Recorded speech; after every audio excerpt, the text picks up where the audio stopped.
afternoon, everybody, and happy Wednesday here from the Metro Realm. It is yours truly, Dan Metro Arnold, and I have had a little bit longer of rest than I would have liked. But alas, we are here and finally getting down to the final chapter of Apollo Justice Ace Attorney in the Apollo Justice trilogy, as I've been calling it. This is it, case number 4, Turnabout Succession. It's all coming down to this. And amongst the things that I want to talk about before we get started, first of all, I need to get onto the proper screen. Hi, everybody. As you all are aware, I am Dan Metro Arnold.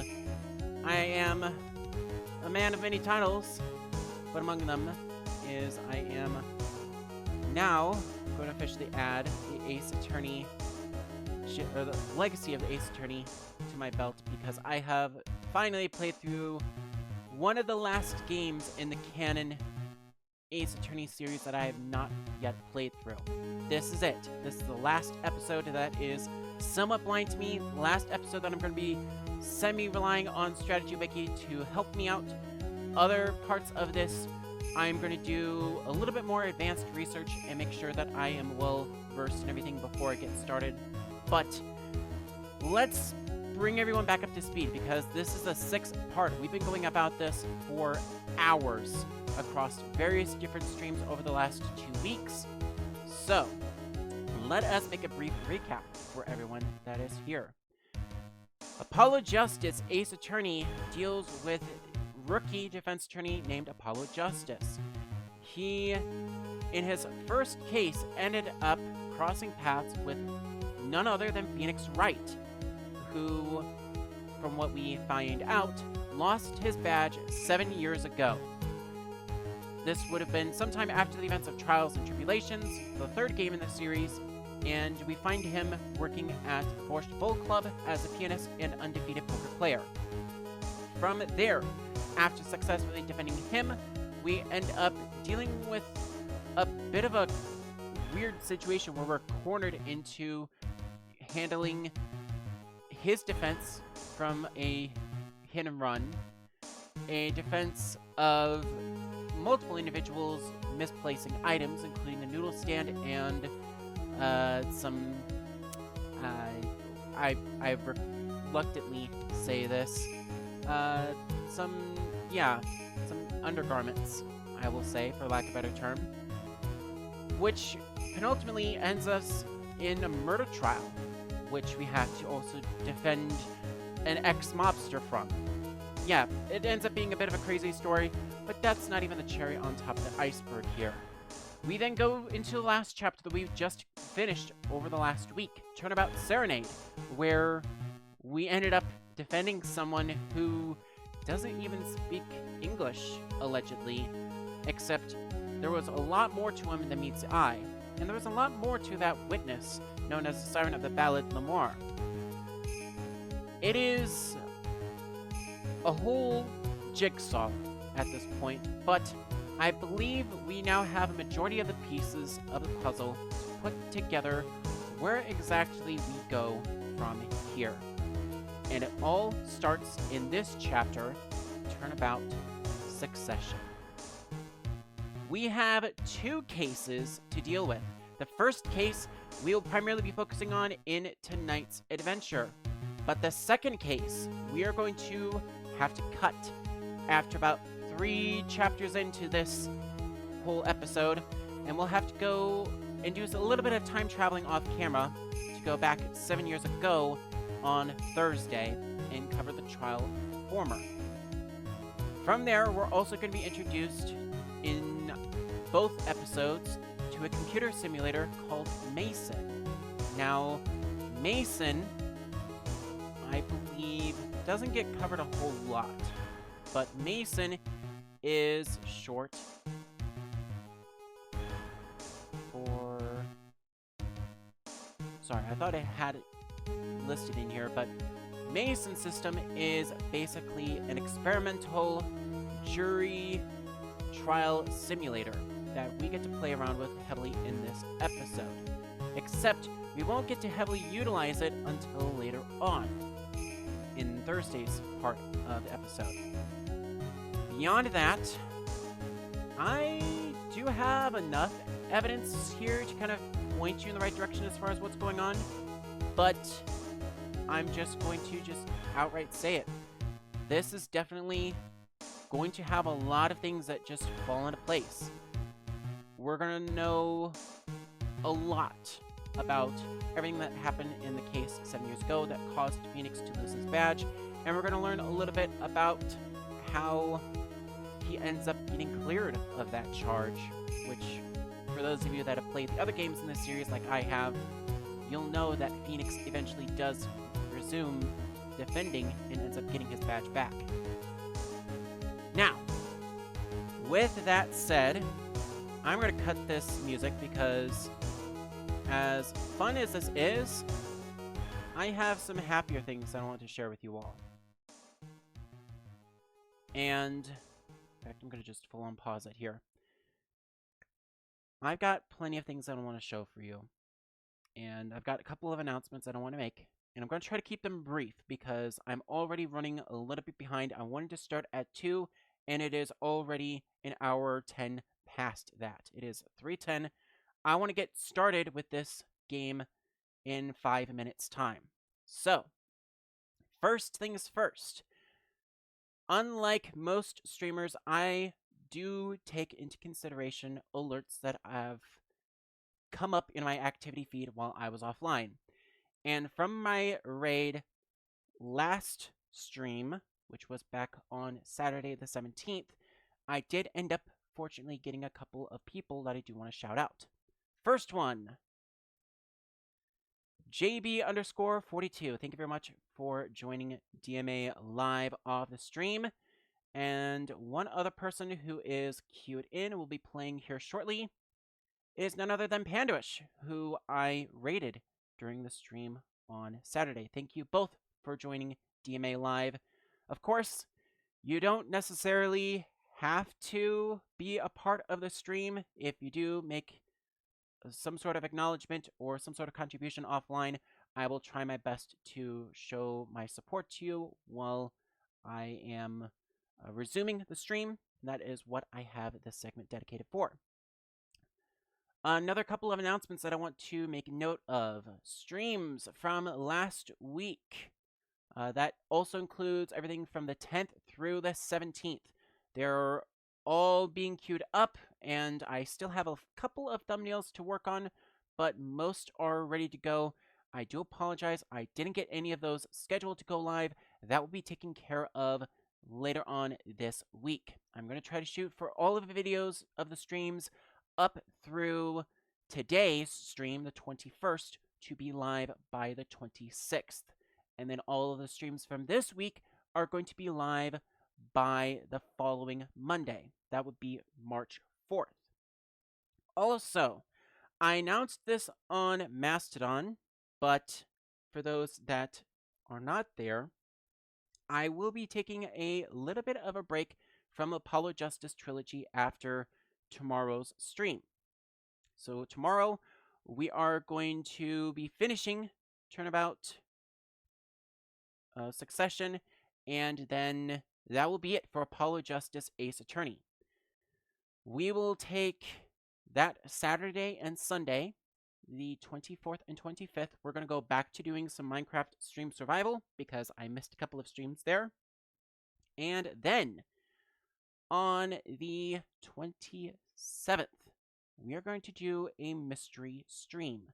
This is something that I'm keeping secret for right now, but I'm looking forward to doing this one-off with you all and trying something a little bit different. It is unfortunately going to be a Tuesday, which is not ideal, but I will work with what I've got. 27th is going to be kind of a shorter stream, only about 2 or 3 hours, and it is going to start a little bit earlier than normal at 2 p.m. Backup for that, of course, will be next Wednesday, the 28th, at the usual time at 3 p.m. On February 29th, we are doing a DMA Live Leap Day special. It is going to be starting a little bit later than most streams at 5 p.m. Central, but it's going to be 4 hours where I will start off by announcing the relaunch of the Metro Realm Community Discord server, as well as take some questions from chat and have a little ask me anything type deal. Of course, please don't dox myself. Obviously, I won't accept questions of that kind, but questions such as who am I, what do I do, I will take those in consideration and use that to actually work on my About Me, which is down below.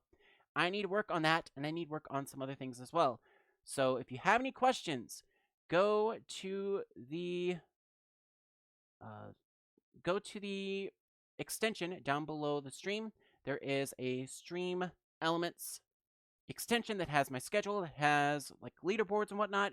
There is also a shop there that you can go into and you can submit a question for, I think it is just 5,000 Millennia coins.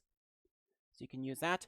Also, I do have some paid commands that you can utilize using the Millennia coins. And if you want to check your Millennia coins, you can also type in !coins. And yes, I do have a whole bunch of Millennia coins to my name.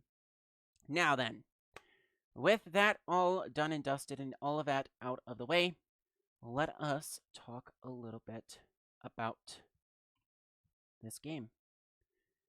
Apollo Justice Ace Attorney Trilogy, as of right now, we are just about a third of the way through.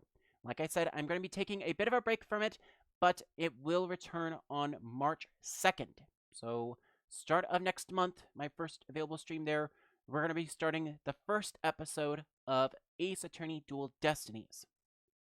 That is basically it for the schedule, and I will, of course, try to reiterate that as best as I can, but I am going to probably make some mistakes, so I do apologize in advance for that. Other than that, I believe that is about it for schedule for the rest of this week, which I actually need to go and copy and get that all noted here onto my lists. There are going to be 2 breaks tonight between the investigation, and there's actually a break in the trials that I will take care of, and then we will end the stream after the first trial, which hopefully will take us about 4.5 to 6 hours. So I'm just over. Gosh darn it. Let's get into here. Pick up the Pro Controller. Let us get on over. Unmute that channel and get us on over here into this particular part. And I guess I should run over this while I've got you all here as well. First and foremost, oh, you can earn platinum points there too. That's pretty cool. I just noticed that on my screen as it was retiring. First and foremost, I made a small change off camera. And this was mainly because of my illiteracy. I finally broke down and decided to go and increase the text box transparency to low. It was at medium before, so I think this, having a little bit more of a background there, should give me some leg up in being able to read stuff. I also went ahead and turned this back on so I can try to get some thumbnails for this stream and the next stream as well. Alrighty, with that said, it is time for us to pick up the game right where we left off. This is, yes, session 6. I use the save files to correctly indicate how many sessions I've played. So, with that said, we haven't touched this game since the 17th. It's been 4 days. Let us get right back into this, shall we? I'm going to turn up my headset too so I can listen to this a little bit better. Episode 4, Turnabout Succession. And that is the whole truth of this case. Nascent system.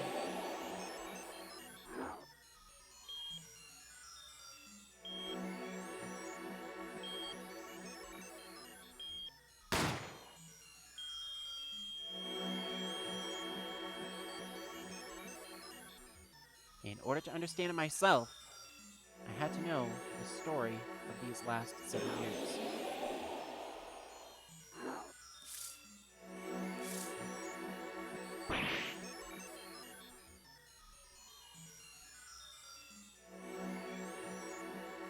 Nothing happens by chance.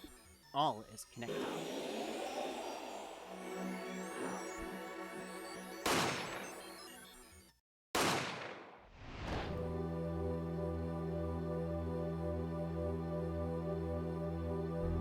And now, you stand ready to begin the final chapter of the story.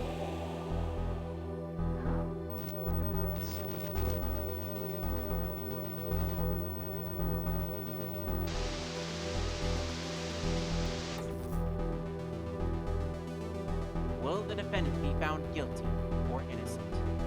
The decision is yours.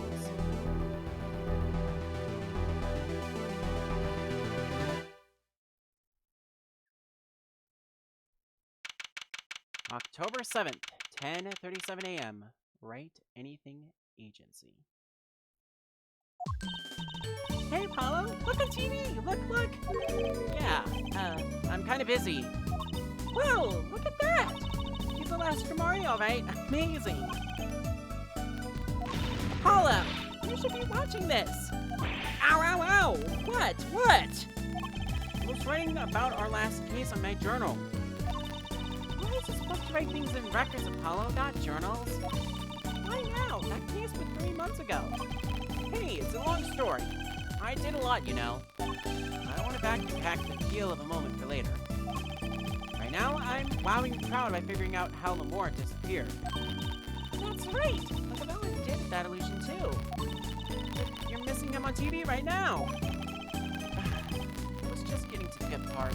I suppose I should watch a little TV with her. After all, her father's expecting me to look after her while he's away. What you're now seeing is a rehearsal for the greatest magic show on Earth. Happening right here at our very own Sunshine Coliseum. The Sunshine Coliseum? Hey, that's where the Governor's concert was. Only 3 more days till the miracles happen here, right before your unbelieving eyes. The legendary Troupe Gari is performing for the first time in 7 years. It's going to be great! I'm so there! You and Daddy are coming too. Legendary Gari's. If his real father was still alive, he'd be on that stage performing miracles. I got the tickets and everything!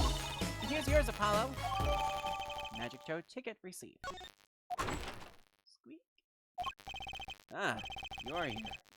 Working hard or hardly working? Hey! How have you been? Hi there, stranger. That's actually the kind of greeting I'd want to hear from my own kid.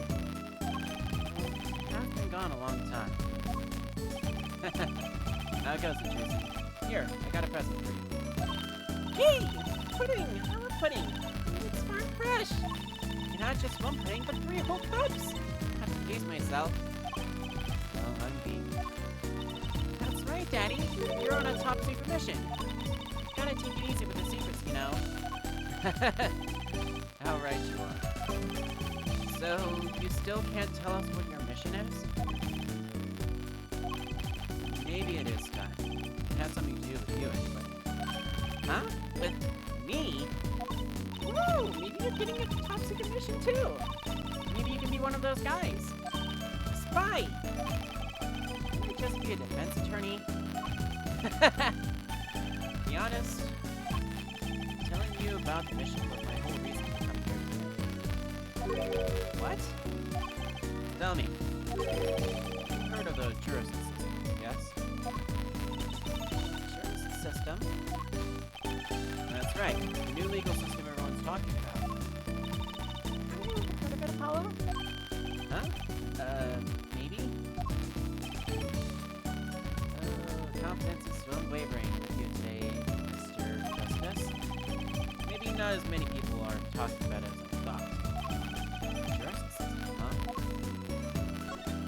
Let's learn about it, shall we? So, Daddy, what's this justice system thing? Well, Juicy, do you know what a jury is? Well, I've heard of it. Isn't that those people who sit in part in those old courtroom dramas? The ones that get to decide if a guy who's innocent or guilty. You know, Apollo?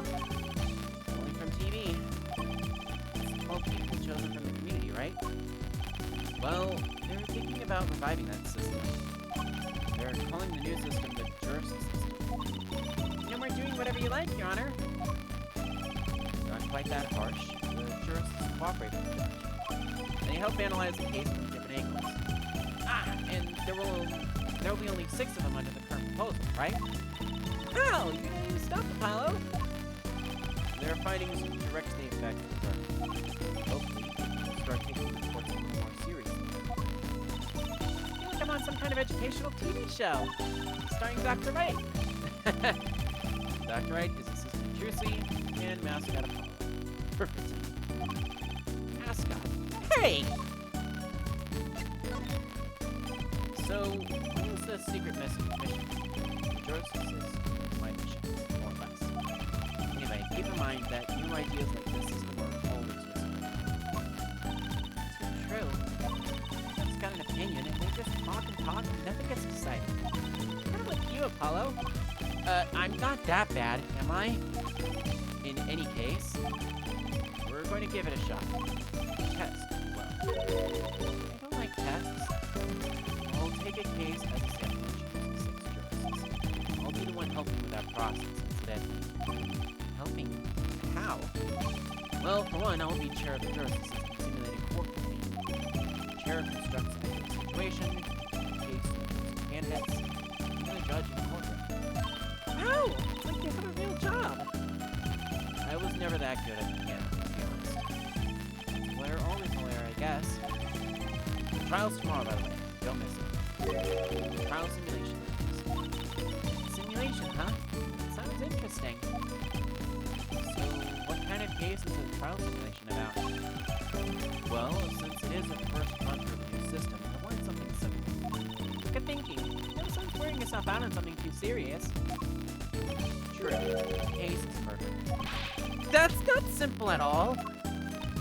I simply believe that the defendant is guilty. Yes, most likely. So, good luck, Apollo. With what? With the trial tomorrow. You're defending, of course. Recall that I said it had something to do with you? Go for it, Apollo! It's just a test case anyway. No sweat. Yeah, but there's still a verdict to be decided. And a potentially serious sentence. The most serious in a worst-case scenario. Ah! You mean the verdict's for real? That's not a test trial. That's a real trial. All the forms have been filed, so there's no turning back now. The trial begins tomorrow at 10 a.m. Hope you can make room in your schedule. Why am I only hearing about this now? Yes. There was a change this morning. I picked a new case. Huh? It's something that happened last night. Hey, Apollo! I know you're all excited about that secret mission, but what about this? The Chip Kamari Grand Magic Show. Huh? Oh, right. The card tricks. They're not card tricks! They're grand illusions, miracles, apocalypse! Heaven and earth will... So what? It's 3 whole days from now. It's at Sunshine Coliseum. Let's go. Let's go today. You can say hi to Uncle Valent. Have fun. What? I can't go by myself. You know I'm not very outgoing. Right. Wanna go with her? But what about this secret mission? Don't worry about that. You'll hear all about it tomorrow, regardless. That smile. He knows something that he's not telling me. Yippee! Now he can take me to the Coliseum. I suppose it wouldn't kill me to pop over there. Kamari. That reminds me. What's this, Daddy? Isn't that still cat in the Kamari seal? Consider it a birthday present, Trucy. Thanks! It's great! But today isn't my birthday. Good point. What day is it today, Apollo? Huh? Today? I think it's Recycle Your Plastics Day. Then it's Recycle Your Plastics present. Yippee! So it's plastic! I've given up trying to understand them. It's much easier that way. So what is it? Can I open it, Daddy? No. Huh? You'll need that envelope someday. Someday soon. Don't open it until then. Well, why didn't you just hold on to it until then? Because that would be the logical thing to do. Envelope from Mr. Wright. Do not open until the time is right. Sort of fun there. I love it. Anyway, Glory, envelope contained. Envelope about the Marius, huh? Well, simulation. Alright, so what case are you going to use? You really want to know, don't you? Of course I do! I mean, I'm going to be defending, aren't I? If all goes well, then yes, of course, this is just a test. We wanted everyone to start without preconceptions, a blank slate as it were. There's a difference between having a blank slate and just being totally clueless. Whose dumb idea was that anyway? Well, mine. Committee chair, remember? Oh. Want to know that badly, I suppose I could give you permission to examine the scene of the crime. Good! That's better. But you can't talk to anyone involved with the case. What? Then how am I supposed to defend? You'll let me worry about the details there. Remember, I'm in charge of this trial. All of it. But you don't want to backfire, do you? Apollo, if I'm in charge of the whole trial, that means the entire affair is my responsibility, for good or for bad. Just do what you can. And don't worry. I know what I'm doing. Alright. I recommend going down to the detention center. Your client's waiting for you. You can ask about the scene there. But you just said I couldn't talk to anyone involved. Oh, you can talk to your client. If you can get her to talk. Well, time's a-wasting. Okay, but first I want to check something.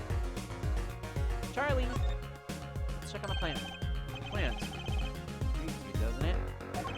Not really. It's just the only thing in here that doesn't have some secret function.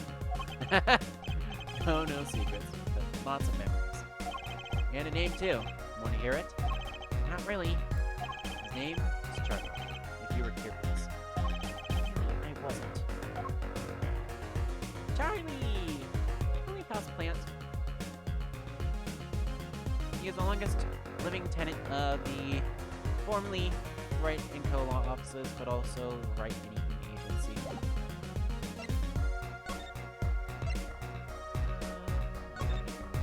Oh, wait, hold on. I wanted to present, not... presenting, are we? I did my fair share of that back in the day. Showed my attorney's badge a lot, too. Yeah, that's why I'm not doing that! I learned from your mistakes! You know that Colin come now, but you should have seen him before. You know me too well, Juicy. I'm glad I provided this opportunity for a little family bonding.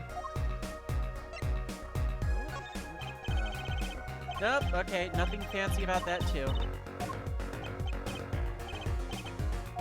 I'm actually honestly curious. If I do present this, what special dialogue does he have about this? I'm curious. Okay, show my attorney's badge a lot too. Alright, yeah. Blah, blah.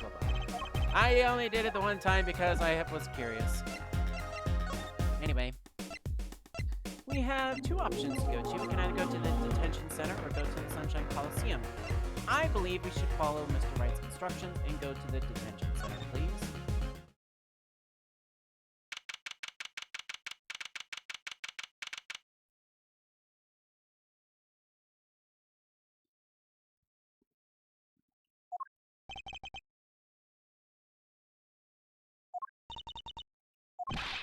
It's 20 minutes we've been waiting here. 20 minutes!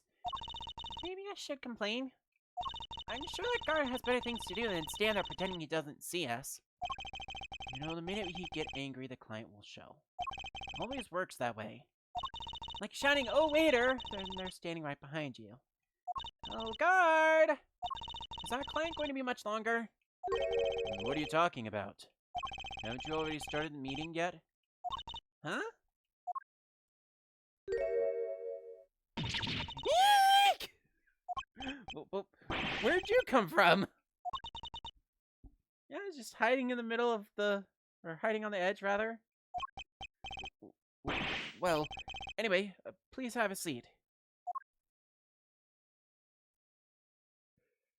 Criminy, just been hiding for the last 20 minutes, have you? Lady, okay. Are you nervous, Apollo? That's a silence. It builds suspense. Why don't you do something, Trucy? You're a magician, aren't you? That's right, okay? I'm the amazing Mr. Hat.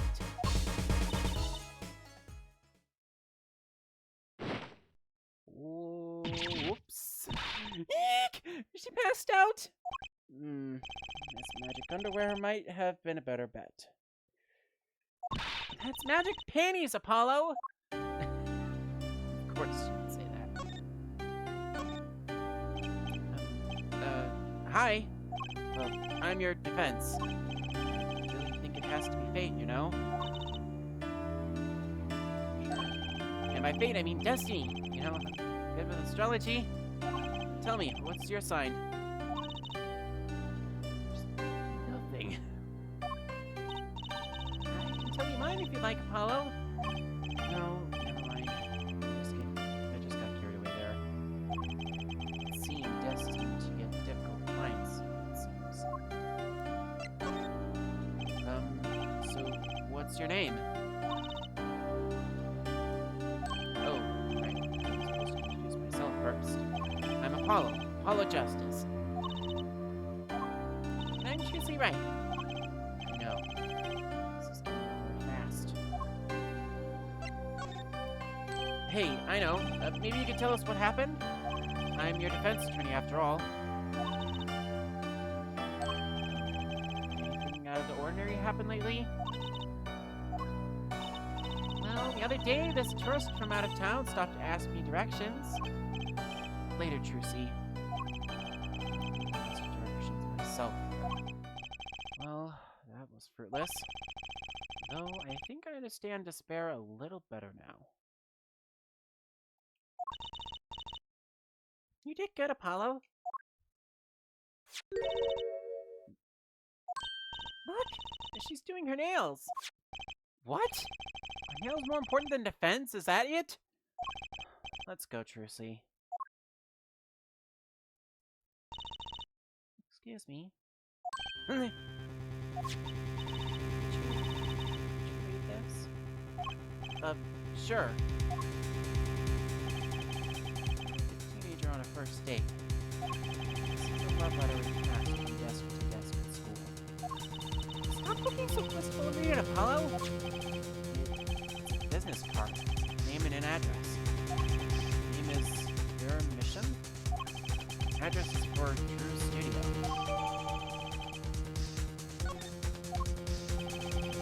And you're giving me this card because...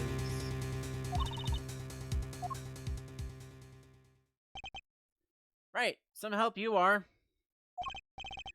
Well, looks like we're finished here. I wonder if Drew Studio is the scene of the crime. Let's go find out.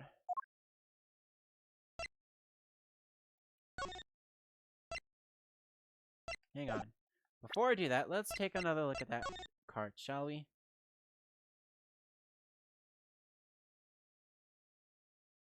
Yes, it very clearly reads the address here. For Drew Studio, Vera Mission. Okay.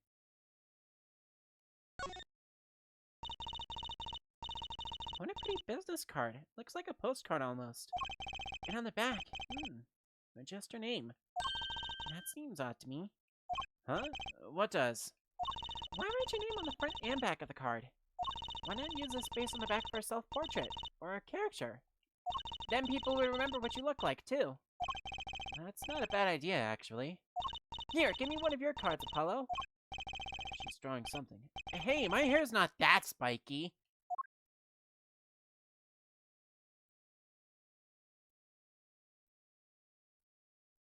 Okay, nothing else worth looking at. Never mind then.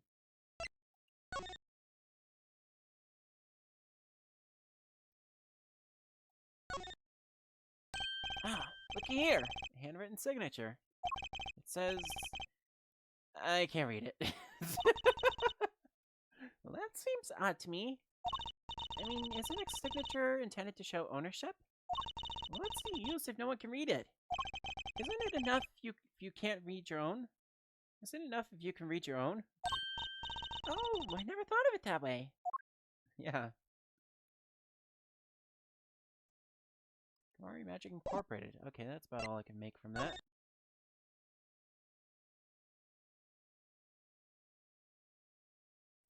$70 for a magic show? Okay, that seems to make sense. All right. Are you ready, Apollo? Ready for what? For what? For the Trip Kamari Grand Magic Show. It's not like I'm getting up on stage or anything. What are you talking about, Apollo? You can't enjoy magic if you're not part of what's going up on stage. I'll lend you my spare costume if you need one. Huh? You mean I can't go in this? No. Doesn't get more straightforward than that. Obviously, nothing else is worth looking at there. Alright.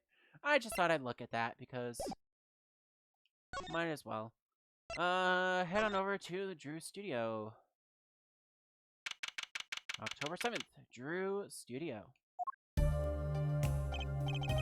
Wow. It looks like a studio. It's like live entertaining art. Or maybe it's the other way around. But the tape on the ground here, it's a bit jarring. Yeah, looks like we found our crime scene. Apollo, look at all those paintings. Hey, don't touch those. It's okay, I'm just looking.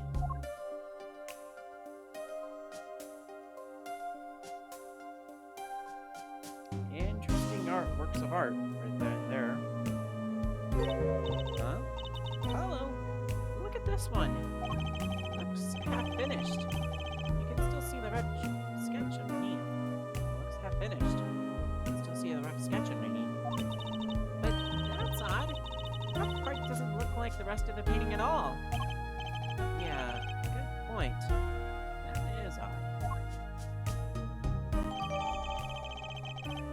Drew Misham's paintings added to the court record. All paintings have a really different style too. I thought I might find you two here. I thought I'd find you two here. Emma, long time no see. Oh? Seems like I run into you far too often. I didn't know why you're here, too. You know about the trial simulation tomorrow? I've heard about it, sure. So Mr. Wright chose you, huh? We don't even know what the case is about. Well, he was killed. The artist who owns the studio, that is. Mr. Drew Misham. Misham? And his daughter was put under arrest. Yeah, we just saw her at the detention center. It was funny, though. She seemed more like a victim than the kind of person who'd commit murder. You don't say. Not even by poisoning? That's how it was done, you know.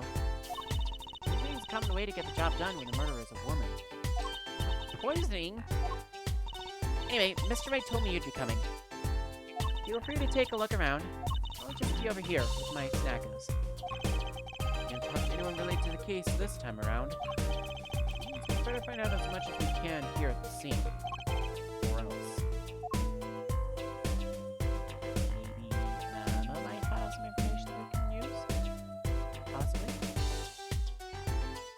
Emma, do you have any information? Possibly. Victim. Right. So this, Drew Misham was some kind of artist? Apparently. A lot of illustrations for books, I hear. Had a lot of female fans, too, for what it's worth. Oh, well, I guess this stuff is kind of pretty. Like that oil painting over there, for instance. Yeah. That wasn't one of his illustrations, actually. Huh? So it was a standalone painting or something? Is that what you mean? He was an odd bird, Mission. Hadn't shown his face to anyone until the end. What do you mean to anyone? He was always locked up in here in his studio, apparently. His only connection to the outside world was through letters he'd put in that letterbox there. Letters? People's? still write letters? What do you mean, Apollo? I mean, when was the last time you wrote a real letter? You know, most people use email and stuff these days. Not Mr. Misham. Couldn't stand technology, it seems. He did everything by now. He thought that way was more artistic, you know? Letterbox added to the court record. In any case, the only person besides him allowed in here was his daughter, Vera. Oh, you mean the killer? The suspect, please. We took some fingerprints, of course. The only ones found in the room were Mr. Misham's and Vera's, basically. Actually, last night, Mr. Misham gave an interview to a reporter for the first time.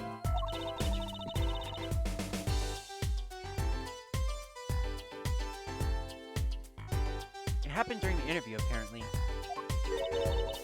His first interview ever? Could you tell us a bit more about what happened the night of the murder? Wait.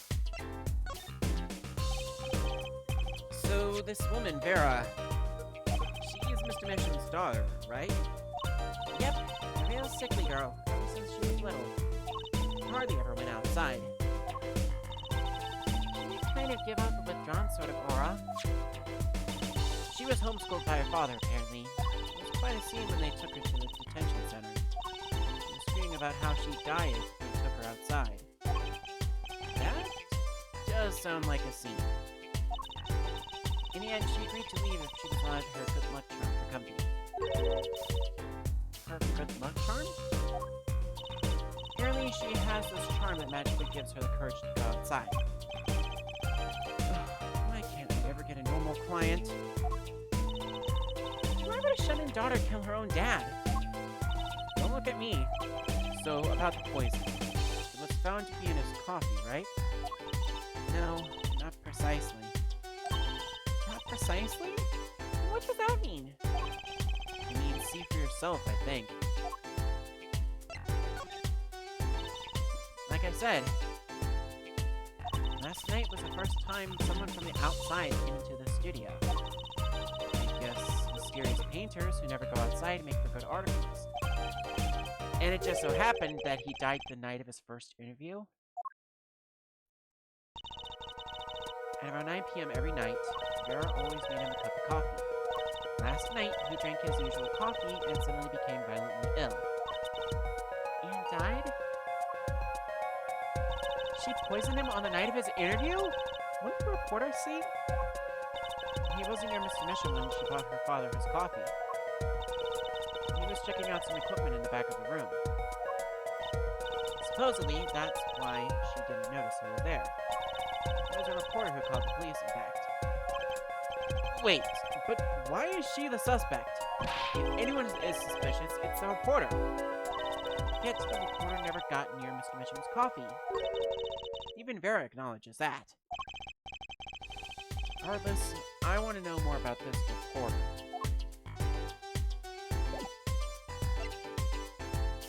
But, you know, there's still a lot to look at. Starting off, there's this extra painting that's here. I never got that added to the court record before, so... Hey! There's a painting hidden back here. Hey, you're right! What if it's embarrassing somehow, and he didn't want anyone to see it? He certainly seemed pleased by the possibility. Huh, it's so normal. That's hard for something to get mad about. Huh? What is it, Apollo? Well, doesn't this painting look like... Never mind.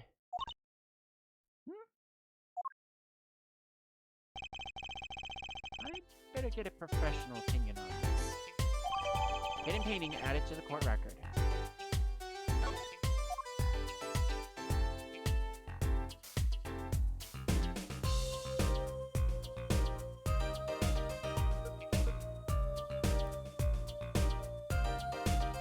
This too. Ah, that's the victim's coffee mug. Aha! So the poison wasn't here. This is my first time seeing a real poisoned mug of coffee. I would hope so. Oh, I don't like the way that Emma eats the snackers like that. Where's the coffee? Not exactly, actually. But what do you mean? No trace of poison were found in the coffee. What? You'll have to figure out the rest yourself. I'm officially not on your side after all.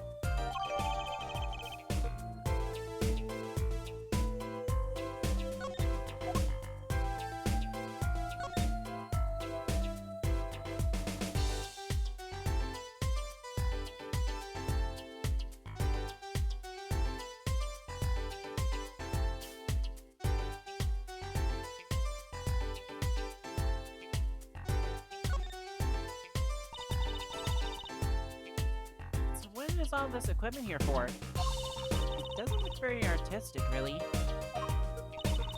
He had everything from a lathe to laser cutter. Looks like he was ready to work on metals and wood, too. Though his equipment's a bit old, to tell the truth. Why would a painter need all this? Well, from the dust, I say he hasn't used this stuff for years. This corner doesn't fit with the rest of the studio. Oh, do you think I could borrow this? I want to cut a quarter in half to make a trick coin. This is a crime scene, Trucy. These cost like $50 at the magic shop. Yeah, we don't want that.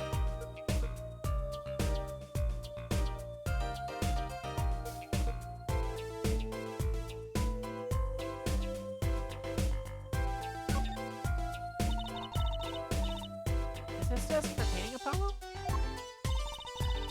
That would be a drafting table. Drafting? Basically, it's a tool for making precise diagrams. Wow, painting is harder than I thought. Why would a painter need a drafting table? Was he an architect too? Yeah, this painter's got a lot more than he seems. Especially because there's like blueprints, diagrams. There's like what looks like an effing Nintendo console of some kind over there. I don't know if that's like a N64 or what, but that looks a lot like an actual game console up there. That looks like an X-ray of a frog. There's this here too. Let's take a closer look at this desk here.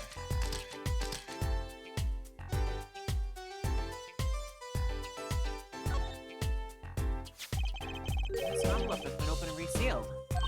Woo! I know how to do that. You take a pot of boiling water and hold the envelope up to the steam.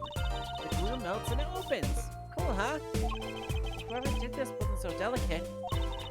You're right. Right. Looks like they just ripped it open and stuck it back together. Huh? The postmark on this letter is from 7 years ago. Ooh, 7 years ago. What? Why would someone open a letter then seal it again? I better hang on to this. Found in victim's desk drawer. Appears to have been opened once and resealed.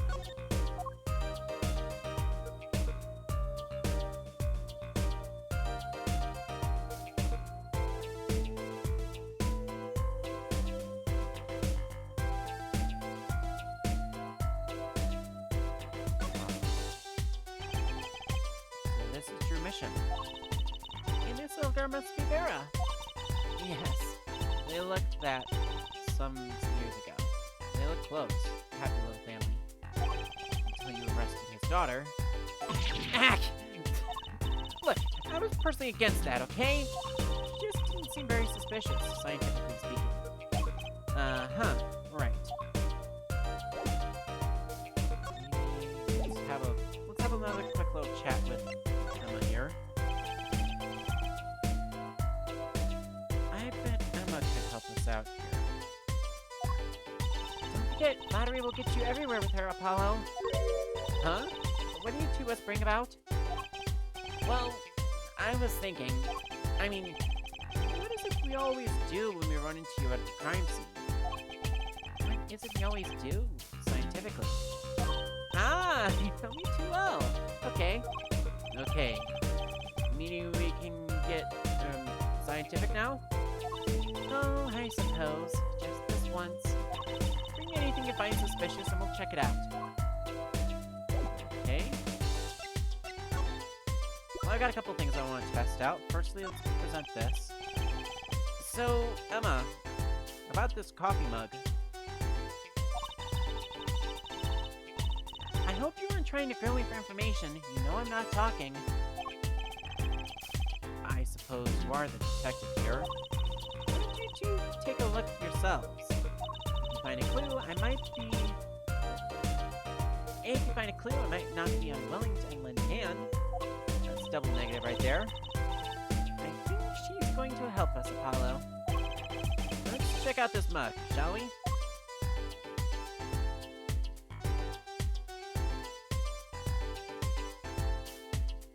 What?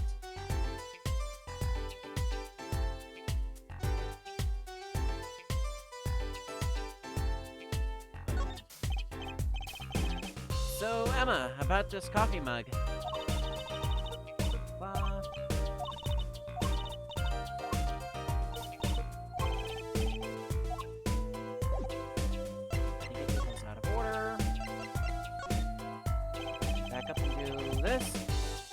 I was hoping we could do a little forensics work. And I suppose, if we must, just this once. Okay. Now can we do coffee mug?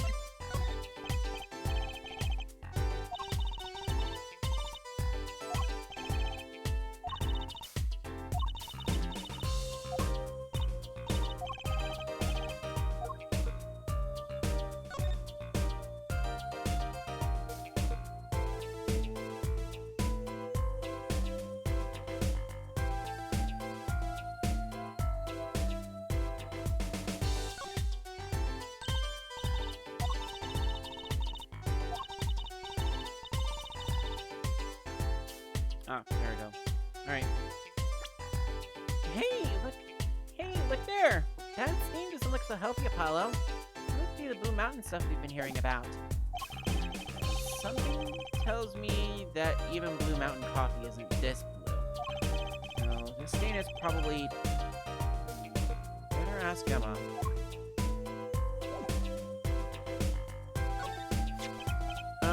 Emma, about this mug. There's a pale blue, residue on the rim. That! Yes, well, it's just a rumor. But I've heard there's a kind of coffee called Blue Mountain. I'm pretty sure it isn't actually blue, Emma. Ah, right. Okay, you got me. That's left over from my testing spray. Forensic science! I knew your hobby was behind this somehow, Emma. It's not a hobby. So what kind of scientific stuff were you up to? This spray, that's what. It turns blue when it touches poison. So the poison that killed the victim was on this mug. That's right. See? It wasn't in the coffee. The killer applied it to the rim of the mug itself. Wow! Science is amazing. Well, it certainly is helpful. Maybe Emma'd be willing to help us out a bit more. You should try buttering her up, Apollo. They say flattery will get you everywhere. It's certainly worth talking to her a bit more. About a poison analysis. I was afraid you were going to ask about that. See, this solution is used to test for atroquin. Atroquinin, the deadly poison found in the autopsy. Uh-oh. I know that spark in her eyes. She's getting excited. Best tread lightly. It's one of the most virulent poisons, but it is absorbed into the body astonishingly slowly. It takes at least 15 minutes from the time of ingestion for adverse effects to show. Oh, and guess what? Recent research has shown... That's fine, really. We don't need to know all the gory details. I think I get it. You just spray the stuff on something you want to test, right? Precisely. You can find even the slightest trace of poison with this. I want to try too, Emma. Pretty please. You don't have to ask twice. I already used it on everything suspicious, of course. Yay! Let's give it a whirl, Apollo. Ah! What are you doing? I was just seeing if I got a reaction off of you. The hell was this for a reaction? Never do that again. I'm not poisonous. Tell that to those hapless witnesses on the stand.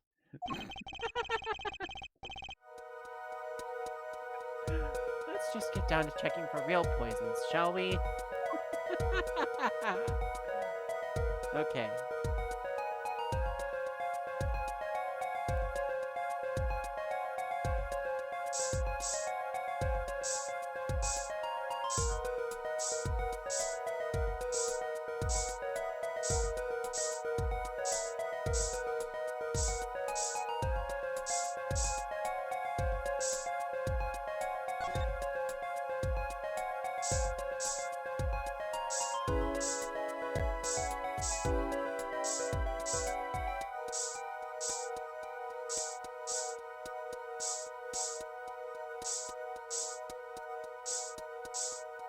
I am fearful that I might be burning us up this entire thing.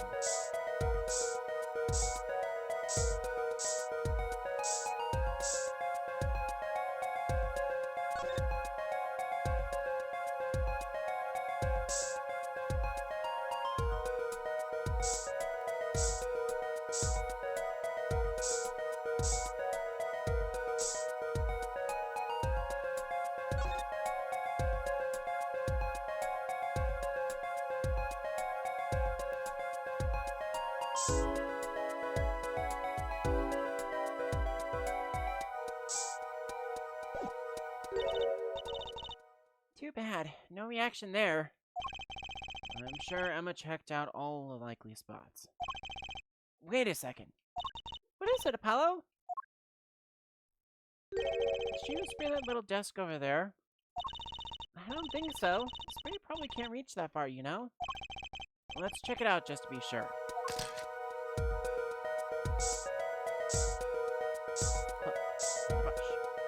On the envelope. Nope. On the little dummy. Next in there.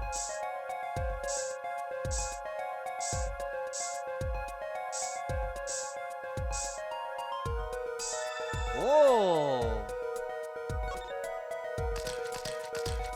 A small frame that's just lit like a frickin' neon bulb. Eek! A reaction, Apollo! Ah! Where? The inside of this cute little frame. Look. Well, would you look at that? Nice going, Trucy. I'm known to work magic. Never mind that I was the one who found it. Tiny frame added to the court record. Why would the inside of that frame have poison on it? Looks like we found the only other place that was poisoned in any case.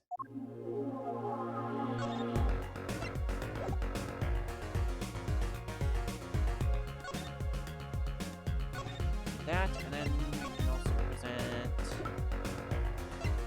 this. Emma, about this. Oh, that! Yes, why that's a bright red envelope. She sure is jumpy. Someone opened this, didn't they? My lips are sealed. Your lips are sealed? That's a first. You mean you know what's inside the envelope? Sure, I read it after all. Ah, so you mean you're the one who ripped this open? Ha! Please. I would have steamed it open. But she did sneak a peek at it, apparently. Know that I have a powerful weapon on my side. Weapon? Yes, the use of tools. Highly specialized tools for information gathering. Tools I wouldn't mind getting my hands on. You should try flattering her, Apollo. They say a little praise can open big doors. Never heard that one, but it's good advice. Let's try talking to her some more. About that envelope we found. I was wondering if you could help us out with that tool you were mentioning. So, you want to know about my tool, do you? It's called an X-ray analyzer. X-ray? Like the X-rays you get at the dentist? Well, that's right. At least, that's what I call it. Huh? It has a real name, but it's more complicated. X-ray spectralization. Something. How am I supposed to remember all that?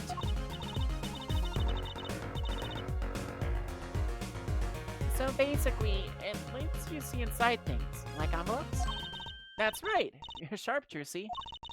but it's a bit more complicated than that. In practice, of course. Actually, to tell the truth, I'm not really sure how it works scientifically. Can I try it out, Emma? Please? Oh, I suppose. Of course, I've already checked out everything suspicious myself. Alright, let's give it a spin, Apollo. Yeah! What are you doing? Please don't use this on us. God damn.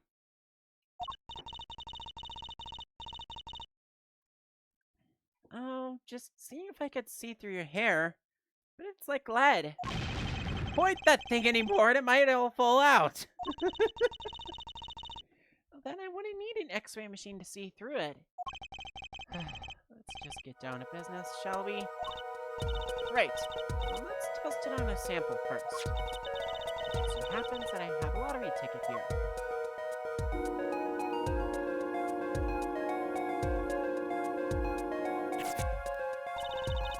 You set the sample in the device like so. I don't see anything.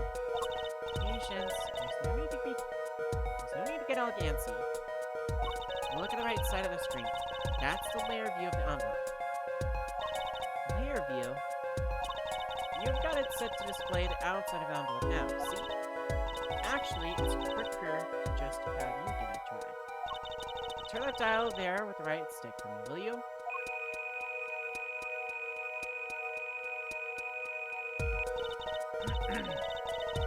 That's right. That's how you choose what depth you want to scan. Hey, I got something! See? That's how you can read the letters on the ticket inside. Cool, huh? Except, I can't read them. I'll just turn the dial a little more. What you have to understand is that a sheet of paper isn't really flat at all. When you zoom in that much, you see that paper is like a bunch of hills and valleys. Wow, really? This X-ray device uses a beam with a wavelength of only 0.05 microns.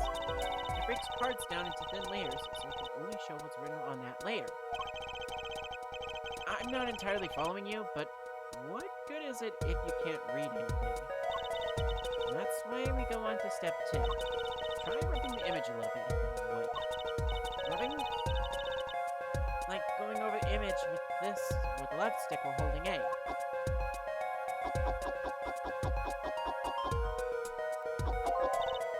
There, that fixes the image on the screen. Now turn the dial again, just a little. Good, now you can rub the image to fix it too. Just keep doing this until we've got the whole thing. Exactly, not bad. Neat, let's do it some more.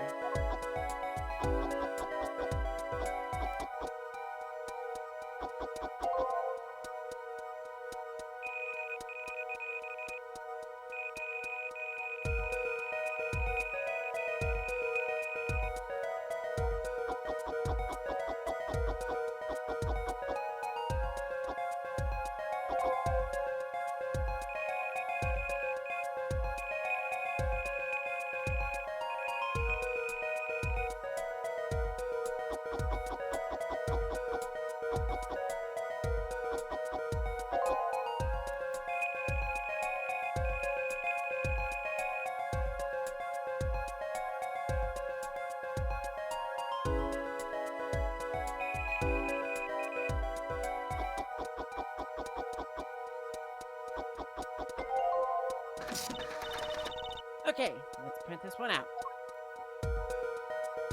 Nice. That honestly looks kind of cool. Woohoo! I'm a big winner! See? This is the true hidden power of my weapon. Neat, huh? Now let's try it out on the real thing, shall we? Right.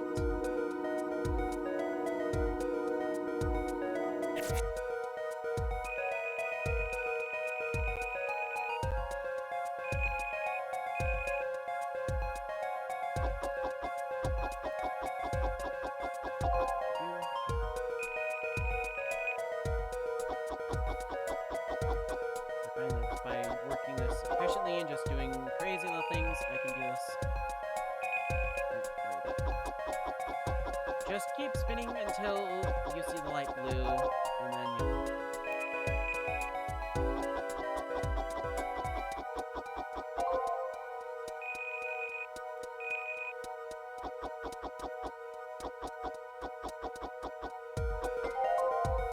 Nice!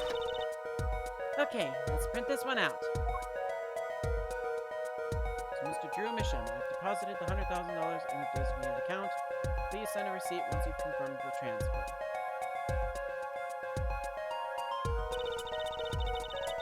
Someone deposited $100,000 in Mr. Misham's account.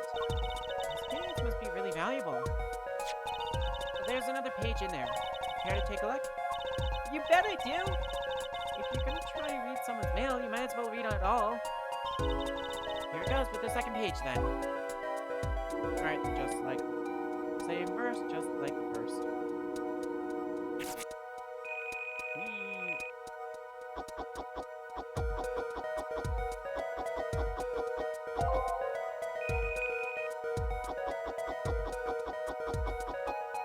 I'm gonna get this done quick and speedy like.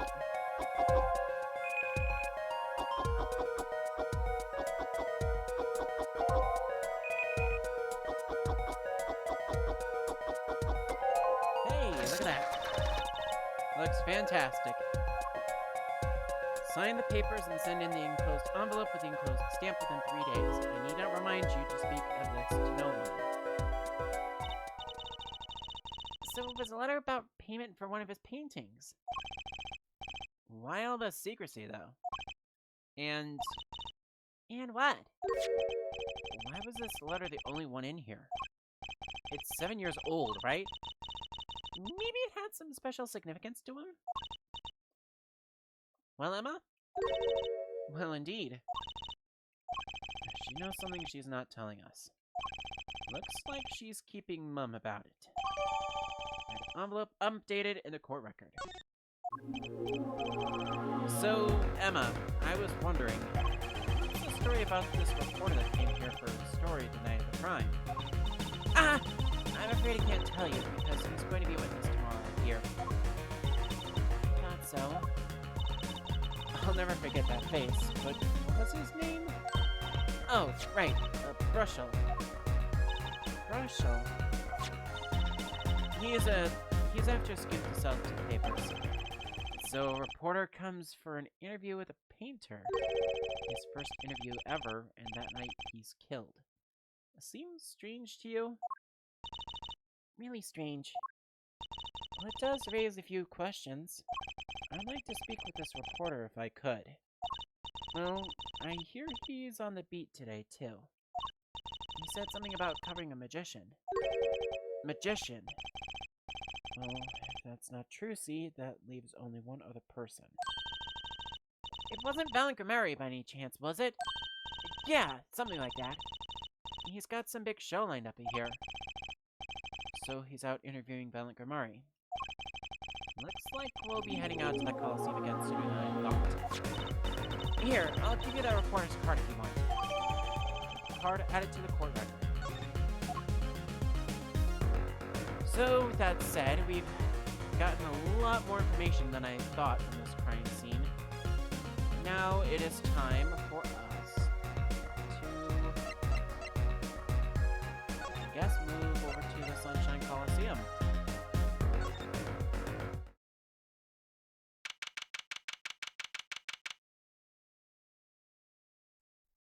October 7th, Sunshine Coliseum. Woohoo! This is it, Apollo! The place where magic and dreams converge. Just a while ago, it was a place where murder and nightmares converged. Let's go say hi to Uncle Valen. What about the case? Only performer laughs like that. The young Miss Trucy. How often I'd hoped to meet again, only to tell myself it was an impossible dream. Hey, Uncle Valen. How's it going? I'm glad to see you too. Of course you are. Humility is definitely not one of the stronger traits. Well, Miss Trucy, how does the day find you? If you come to give me flowers, do it after the show, I beg you. Actually, we came to wish you good luck. And congratulations on your big magic show. Oh, but it is I who wish to congratulate you. Not everyone is so lucky as to witness miracles such as ones I shall perform. Yeah, you're amazing. We get the picture. The world will watch in wonderment as magnificent illusions are reborn. Here on stage by my hand. Oh boy. Everyone's talking about the big magic show. Is it true that the Gamari miracle is back after 7-year absence? Ms. Trucy, I must apologize. This show and this honor should have been his. Daddy. The competition in training is actually mine. It's okay. My father was a great magician, Trucy. You went live, and I, Valen Gamari, am proud. Thanks. You know, I'm happy you're doing the show. I think we get to see great magnificent solutions again. She really is looking forward to this, isn't she? I mentioned the magnificent magnificent Gamari was a true deity among magicians. The creator god who gave birth to magical illusions that defied our very imaginations. I was so little when I last saw him, but I still remember his shows. He did wheelies in a sports car through the air above an audience, and then sped off to outer space faster than the speed of sound. I'm guessing that memory was a bit embellished. For 7 long years, the world has been waiting for a miracle to match this. As heirs of Gamari true secrets, all on me to provide one. My God-given destiny. Yes, you, nameless space, who speaks for the nameless masses. How can I help you? The world was waiting. Why did you hold off for 7 long years? Here's a lad is uninformed. Perhaps you've heard of a magic known as law which governs our land? I have, though I'm not sure it qualifies as magic. Performance of Magnificent Miracle was impossible. A certain law prevented it for 7 years, but no more. 7 years? Pretty sure likes to pop up, doesn't it? Why was that? A little matter called performance rights. Performance rights? Can you tell us about these performance rights? Amy's magic relied on an incredibly innovative idea, a trick. That trick was considered dead property, and as such, was protected by property laws. Intellectual property, maybe. Magnifi knew this and bequeathed it in his will. One person. You mean him? Yes, Miss Trucy was your father. Sakamon was the inheritor of the Gamari miracle.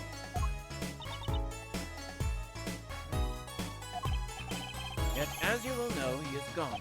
He disappeared suddenly 7 years ago. I think I see where the story is going.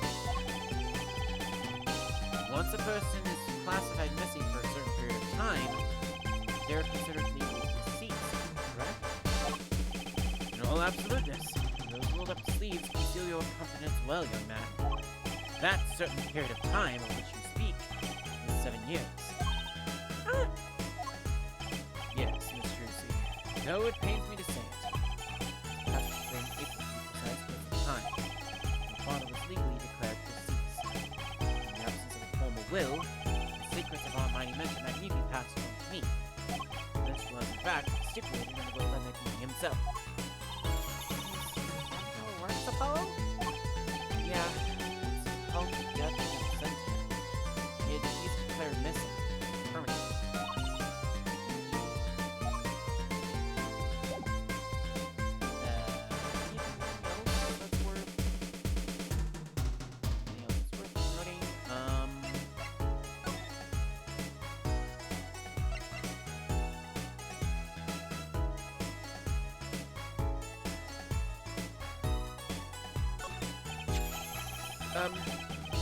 I was wondering if you could tell me about this. Aha! Why, that bears a Gamari seal.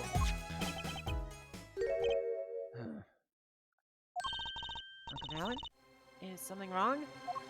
Trucy, where did you get this? Huh? Daddy gave it to me. Your daddy? My partner Zach. No, my other daddy, Phoenix Wright. Right now. Why would your Lord Daddy... Lord Daddy? That's kind of stretching the whole archaic thing a bit. Signature upon the back. You recognize it? That belongs to none other than Zach Ramari. What? Daddy signed this? Might I be so bold as to open it? I'm sorry, but I can't let you do that.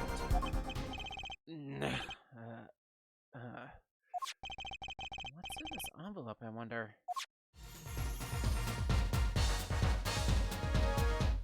Okay.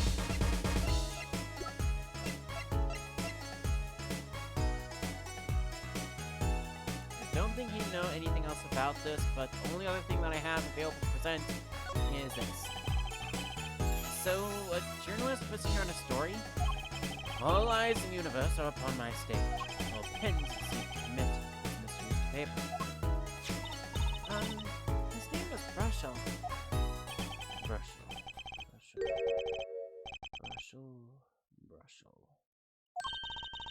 I think he remembers him. He doesn't look too happy about it. Brushel. That cloying smell of mint when he smiles. Yes. Could you tell us more about him? What did he want?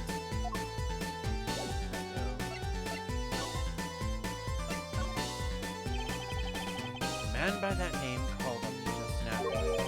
Just now? Valent's vision is always toward tomorrow. Valent's feet step always forward. That is all. That's all. Very confusing. I'd perform a big magic show, yes? I wanted someone to cover it. Yet, he had ears only for that incident. That incident? In each case, I requested that patient's reporter remove himself. So Pinner has died, one of it. Let's put a footnote in the footlights compared to the magic of Gamara. Uncle Valent, do you know where the reporter went? I recommend that you visit the place popular with penalized perpetrators. Detention center? He was a rude individual. Might I see that card? Sure. Which have caught my respectability, I will tear him apart. Woo! Here comes Apollo. Now it's big magic trick. Is he going to fix the card? I'm sure that qualifies as big magic. What happened to the big magic? Is it not more miraculous for it to stay ripped? I must have really not liked that journalist. Now the time has come when I must return to make my prestidigitation preparations. By your leave, Miss Trucy. Thanks, Uncle Valent. 3 days from now, make ready for a miracle. And with that, he's gone. What do you think that journalist was after? Why did Valent react like that to this envelope? I think it's time to pay the detention center another visit.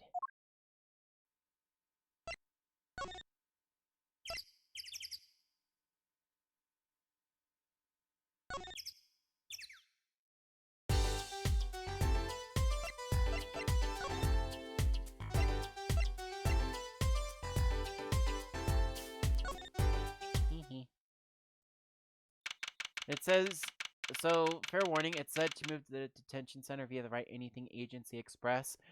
No, I went to the crime scene first because I can go to the detention center from there. I mean, that's how I backtrack. I just walk right back back to the detention center. Anyway, we backtrack now to the detention center visitor's room. I think I hear what you're saying. We're all doing it for the money. End quote. No, not at all. Looks like someone's already meeting here. Maybe that reporter? Hey there! How you doing? Who might you be? Sorry. We didn't know someone was already here. I'm Apollo Justice, attorney at law. Talk about nervous monkey. You're Justice? You? You know me? Do I know you? Of course I know you. Stares down witnesses on the stand till they spill beans, end quote. That's not true. What's he writing? Are you a reporter by chance? Woo! You're Jersey. Huh? Am I famous? Oh yeah. Jersey Wright hates carrying a bag. Puts everything she owns in her panties, end quote. Eek! That's so not true. Just hold on to your breeches there. I'll wrap up this interview in a jiffy. Interview? So, guard, I think I know what's going on here. Guarding rooms is my life. What else could I possibly need? End quote. No. How many times do I have to tell you this? Look, I've got work to do. You deal with him. Did you come here to interview the guard? Ooh-wee, what a pickle. Accused wouldn't talk. How to interview someone or go plumb crazy. End quote. Oops. I should have guessed. Took the words out of my mouth. Where are my manners? Name's Brushel, Spark Brushel. I'm not picky. Journalist just close his eyes when it's. End quote. Journalist just close his eyes when it's. End quote. What's that nauseatingly strong mint smell every time he grins? Until you've been interviewed by me, you don't know what thrilling is. Wild romp through crossroads of mayhem madness. End quote. I can see that. Sorry. I'm just chuckling my head off because I'm trying to go with kind of a gruff meets J. Jonah Jameson type voice for this guy. And it's going along very horribly.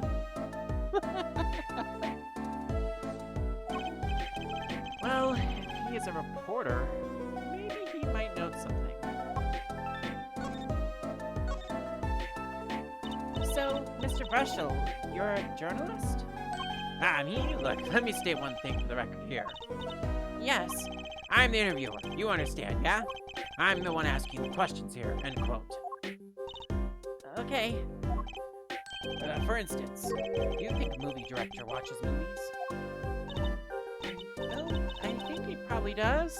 Exactly! I knew you would understand. Huh? Huh? My thoughts exactly. So, the night of the murder, you were at your studio? Who, me? Look, let me state one thing for the record. Yes. I may look calm and collected, but I'm busy, real busy, always on the road. Journalist always buys one-way tickets, never looks back, end quote. I can understand that philosophy, but...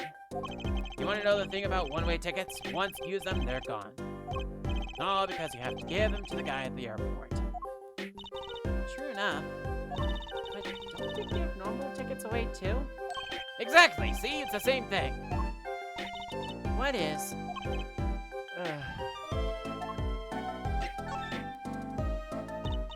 So, you went to do a story on your mission.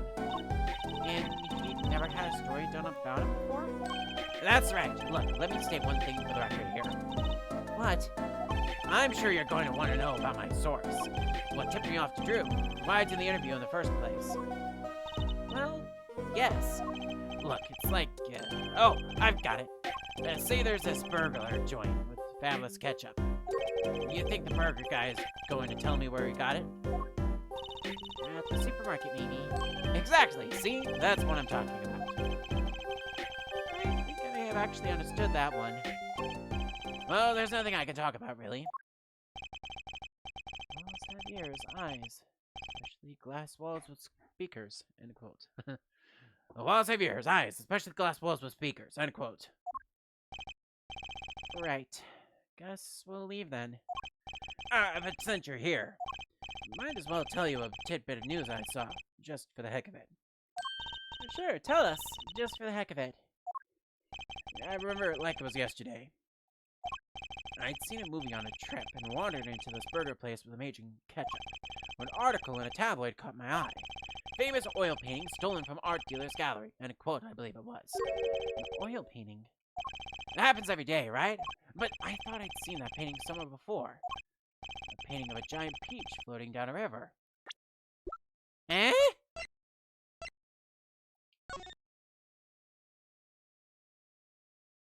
Eh?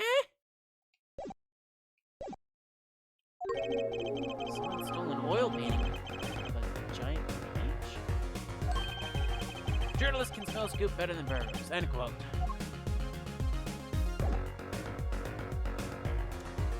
I hope I haven't cut to the chase, but well,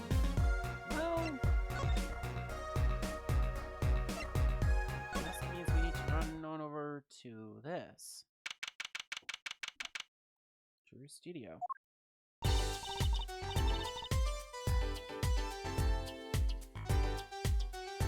Well, how'd it go? Find anything out? Actually, there was one thing I wanted to check with you. What's with the scary face you're making?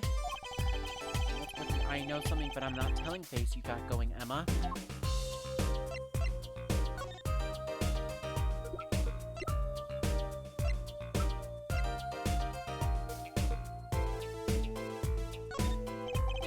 This painting came from behind the dresser.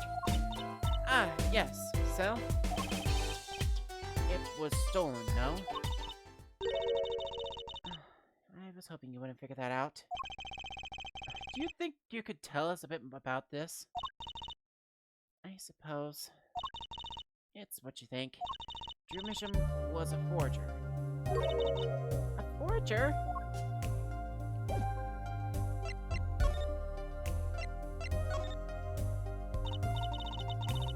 So, what exactly is a forger? Well, basically, it's someone who makes forgeries. Fakes, in other words. Fakes? Copies of an original. Exact copies. So precise you can't tell them apart. Well, why not just photocopy them? The big problem with forgeries is that people try to sell them as a real article. It's a crime, of course. So, Drew Misham was a criminal? I'm afraid so. He received money to create elaborate forgeries. To supplement his work in an illustration, I guess. I see. Actually, that's why I brought this here in the first place. But what do you mean? You're trying to determine if a painting is a forgery? The sketch underneath is a valuable clue. But still, the rough sketch is like practice for the real thing. Like doing a magic trick in front of a mirror before you go on stage.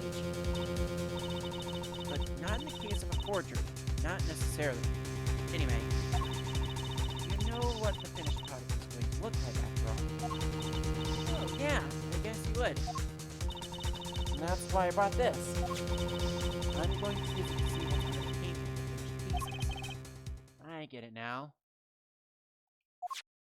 Not that I really needed to go to such lengths, seeing as how one of the paintings was only half finished anyway. Still, it'd be neat to see Mr. Misham's rough sketches. Kind of like what he was drawing when he thought no one was looking. True, that would be interesting. And maybe valuable for our case. Whoops, wrong button. You should try buttering up, Apollo. Flattery will get you everywhere, they say. Maybe I should ask Emma to help us out.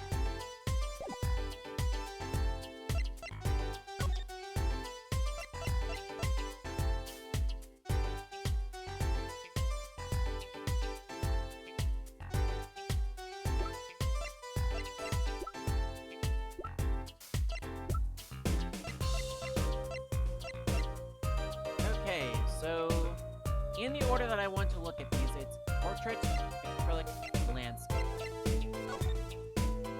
And, oh, wrong button. I kind of wanted to see the rough sketch under this painting. And I was wondering if your tool there might do the trick. Oh, fine, fine. Just this time, though. Let's check it out. Okay, just like before, we're gonna try this one first.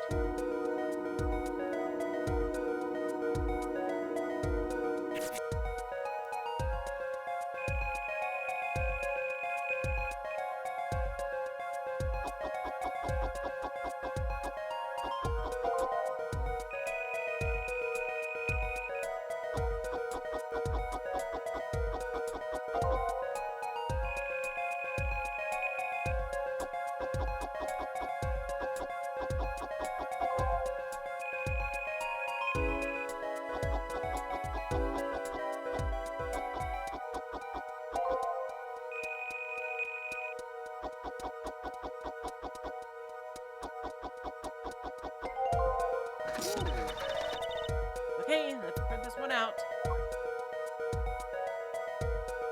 Two guys playing poker.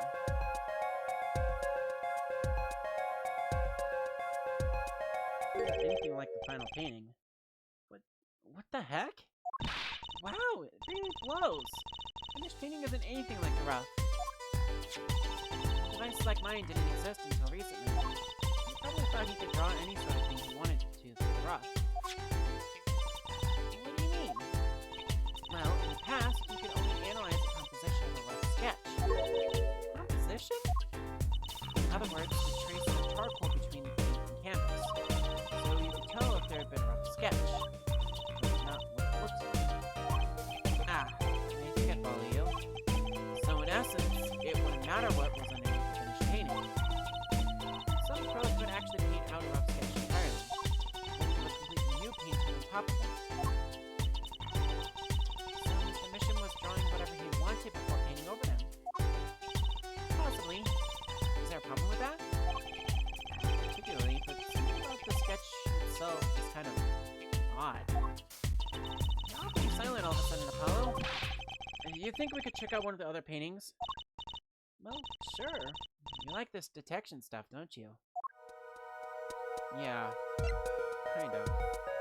Let's take a look next at acrylic.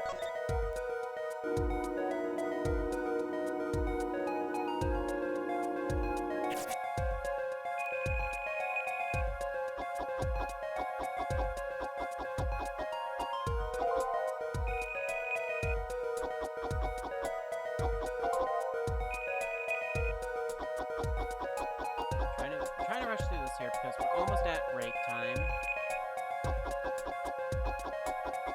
So super close. I want to try to get this done over with. Ooh.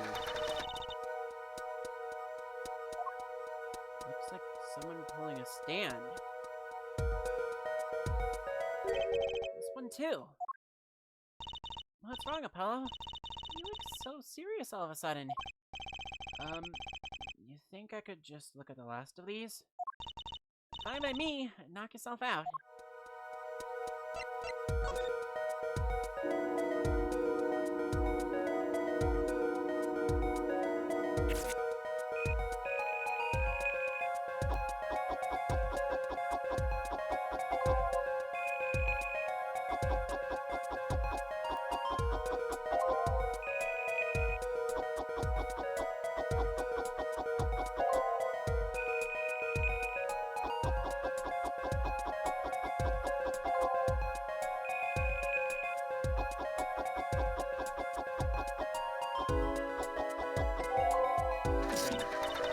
Okay, let's print this one out. Oh. Someone playing the guitar on a huge stage with his guitar on fire. What the heck is all this? I hesitate to ask why you're getting so excited. Are you sure your device isn't leaking some kind of strange radiation? Trucy, look at all these 3 sketches. Do you notice anything?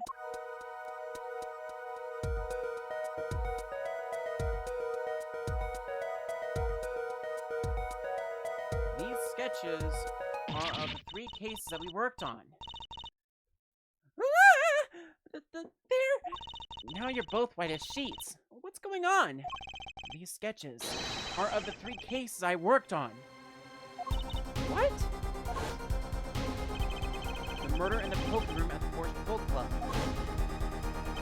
That man pulling the noodle stand. And then the events that transpired during the Governor's concert. What can it all mean? How could you have drawn those things? And why? That's what I want to know. Wait, is Drew Misham your father? Give me a break. Does that even seem remotely possible to you? Never even heard of any Drew Misham before. Hadn't even seen a picture of him. But there were my cases, drawn on his canvas. Every single one of them. Couldn't have been a coincidence. Who was this Drew Misham? And what did he have to do with me?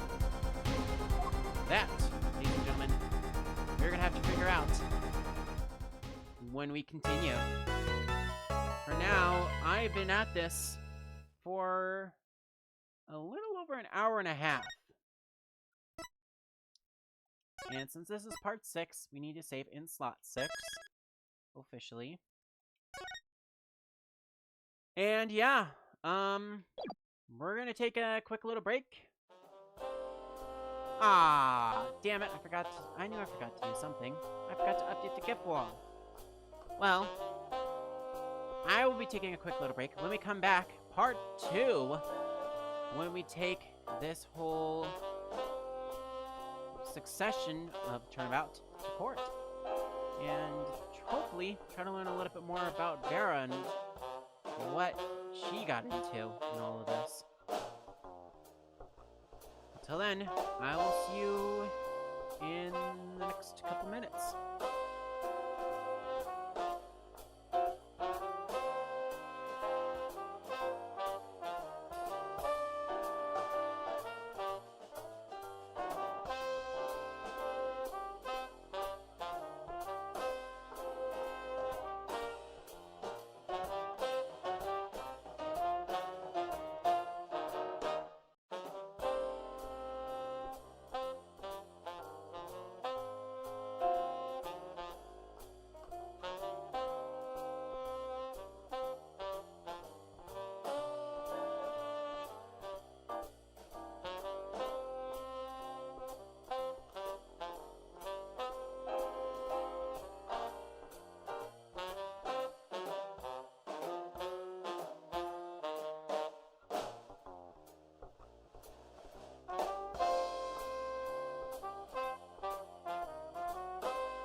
Welcome back to DMA Live here at twitch.tv/DanMetroArnold. This is a part where I would read off some alerts and announcements if I have any, but I do not. So I'm going to take a few quick minutes before we resume to talk very briefly about a couple of things.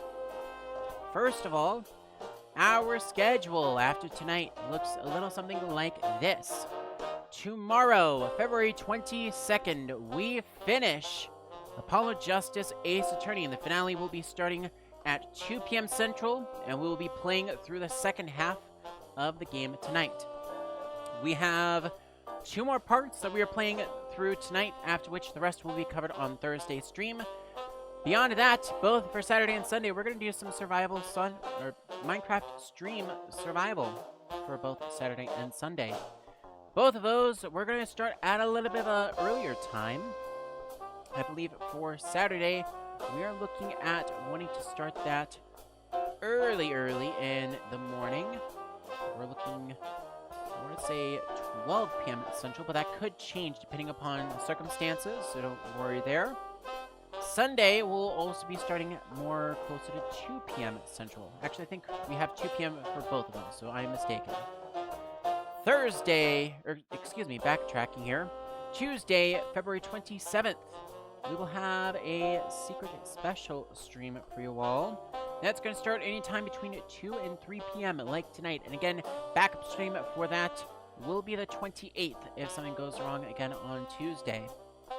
Then Thursday, February 29th, will be our DMA Live Leap Day special. That will be starting at 5 p.m. Central, and we will also be announcing the release of our community Discord server, the Metro Realm, which is on track to relaunch on February 29th.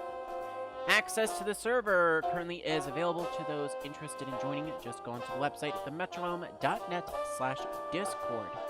Otherwise, I will have more information and a proper invite for you linked to the stream here on the 29th. With that said,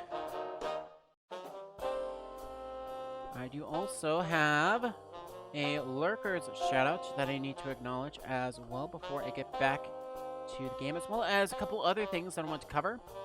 Firstly, for the Lurkers shoutout, I do want to give a huge shout out to Ben the Millennium. Thank you very much, Ben Murphy, for hanging out with us. We appreciate you tuning in while you do whatever you do.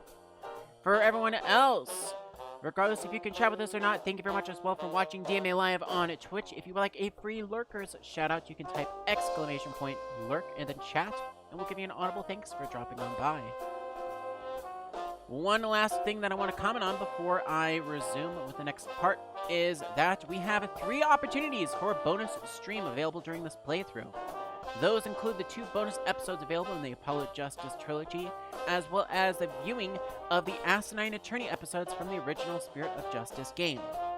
Upon completion of our current follower goal, which is at 50 followers, I will play through the entirety of Turnabout Reclaimed on the next Sunday stream available after the completion of Ace Attorney Dual Destinies.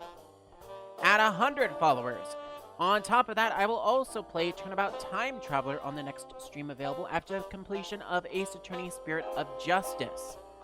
And finally, if we manage to reach 150 followers by March 30th, 2024, I will showcase the 2 episodes of Asinine Attorney on stream, footage of which will be acquired from YouTube.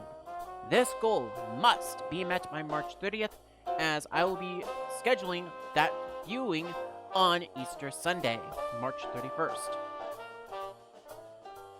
We also have a little note here that the first week of April is also being slotted as potential time slots to do the 2 bonus episodes if we manage to hit 150 kind of late, and we missed the opportunity to do that on the first 2 streams as well.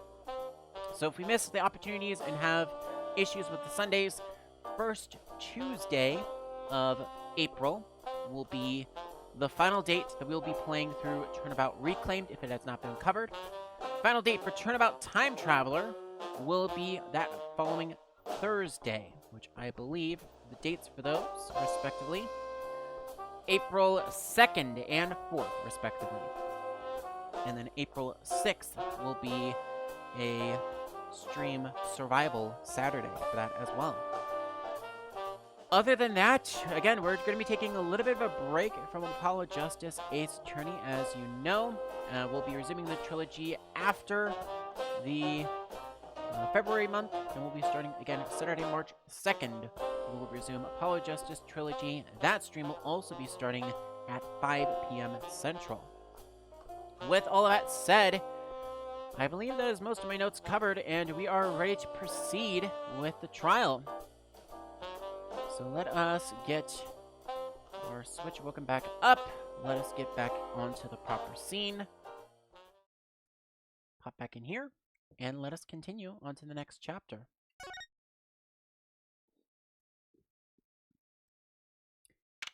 We are now on October 8th at 9:48 a.m. in District Court Defendant Lobby number 6. Good morning. Still as talkative as ever, I see, Vera.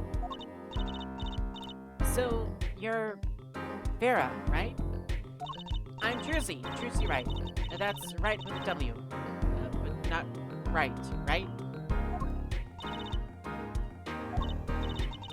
We're on your side. You can tell us anything, please. Good morning. She speaks. So she's not a mute. Thank Frost. Not bad, not bad. But I think you do better with a little smile, you know? You're so pretty. You need to sell yourself, you know? Jersey, let's take it easy for starters.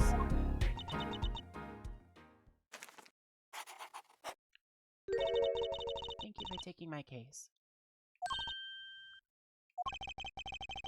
Okay. Well, that's a start, I guess. There she goes with the nail polish again. Well, that's great, really. So cultured.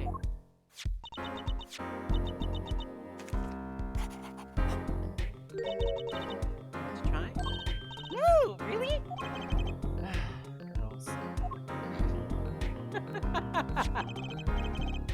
Victim, Drew Misham, was a forger. A stolen painting was found in his studio. A life of crime, really. Maybe the one thing that led to his death.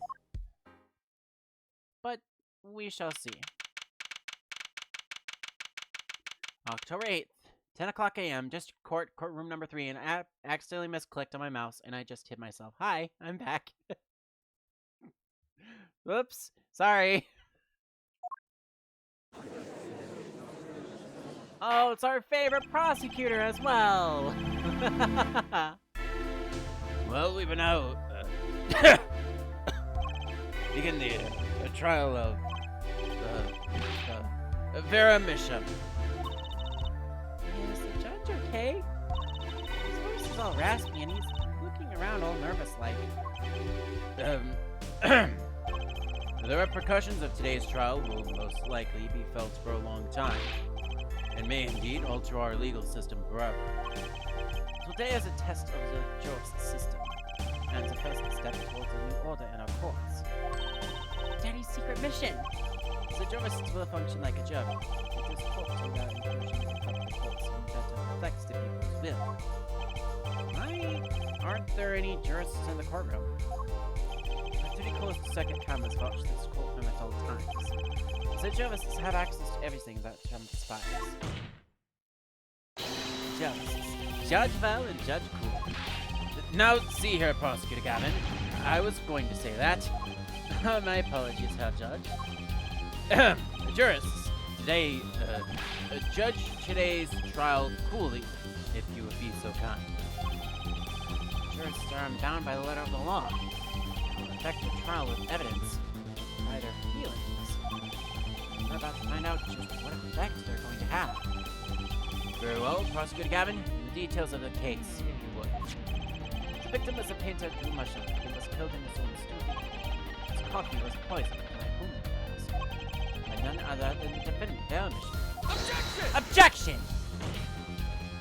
There wasn't any poison in the coffee. Oh, done. Someone has been doing his homework. Indeed, the poison was not present in the coffee, but on the mud itself. Mud?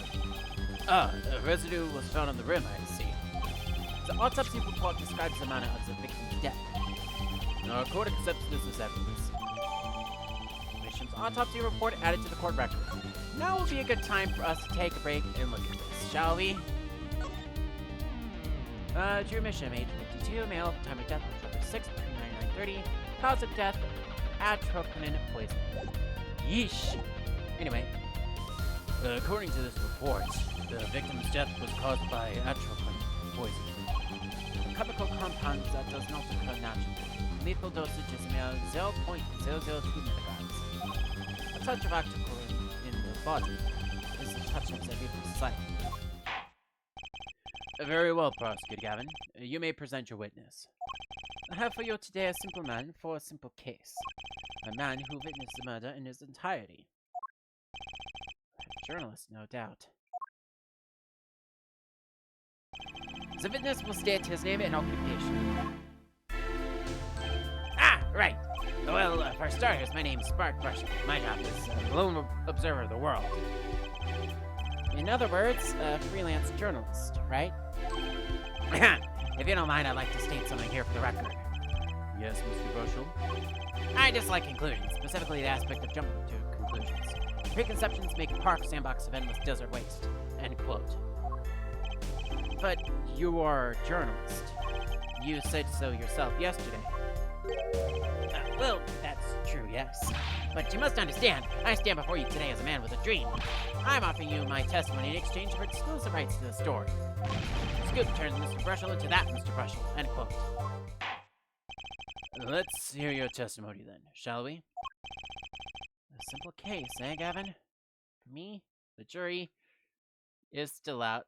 God damn it, Apollo! You took the words right out of my mouth! Okay, I need to stop pounding on my desk with my finger over the stop recording button. I don't want to ruin this recording so soon. I know I've got the VODs saved, and I've been pulling the VODs to save a little bit of time, but I don't want to effing ruin this recording if I can help it, please. Anyway, witness testimony. The journalist's story. I visited the studio around 9 o'clock that night to do the interview. First outsider to enter the LTA. I knew I'd still laugh up. The first outsider to enter the atelier. Journalistic history made, end quote. His daughter brought us coffee right after we started. And you know what happened next?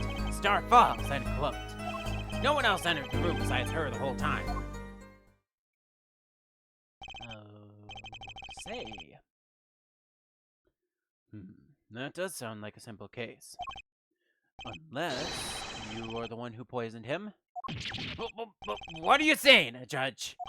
Need I remind you, the cameras are rolling today. I felt the need to be a bit dramatic. You didn't do it, did you? Me do a thing like that? Come on, that's like newsmaker making the news, end quote.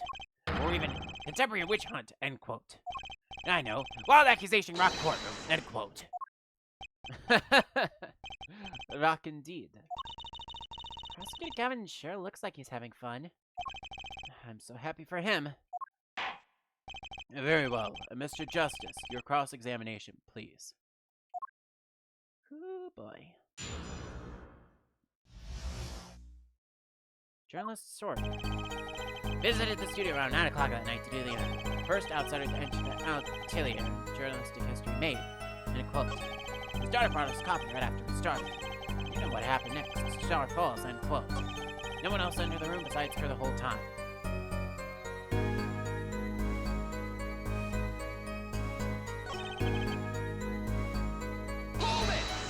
Let's have another talk about that. So what's this about a star falling? Star falls? Huh. It's like an old telegram. Send money over. Zowie, you don't know? That's like a journalism code word. An important personage passes away, a star falls. Get it? But there's no gravity in space, is there? I wouldn't think stars would fall, really. Does this matter?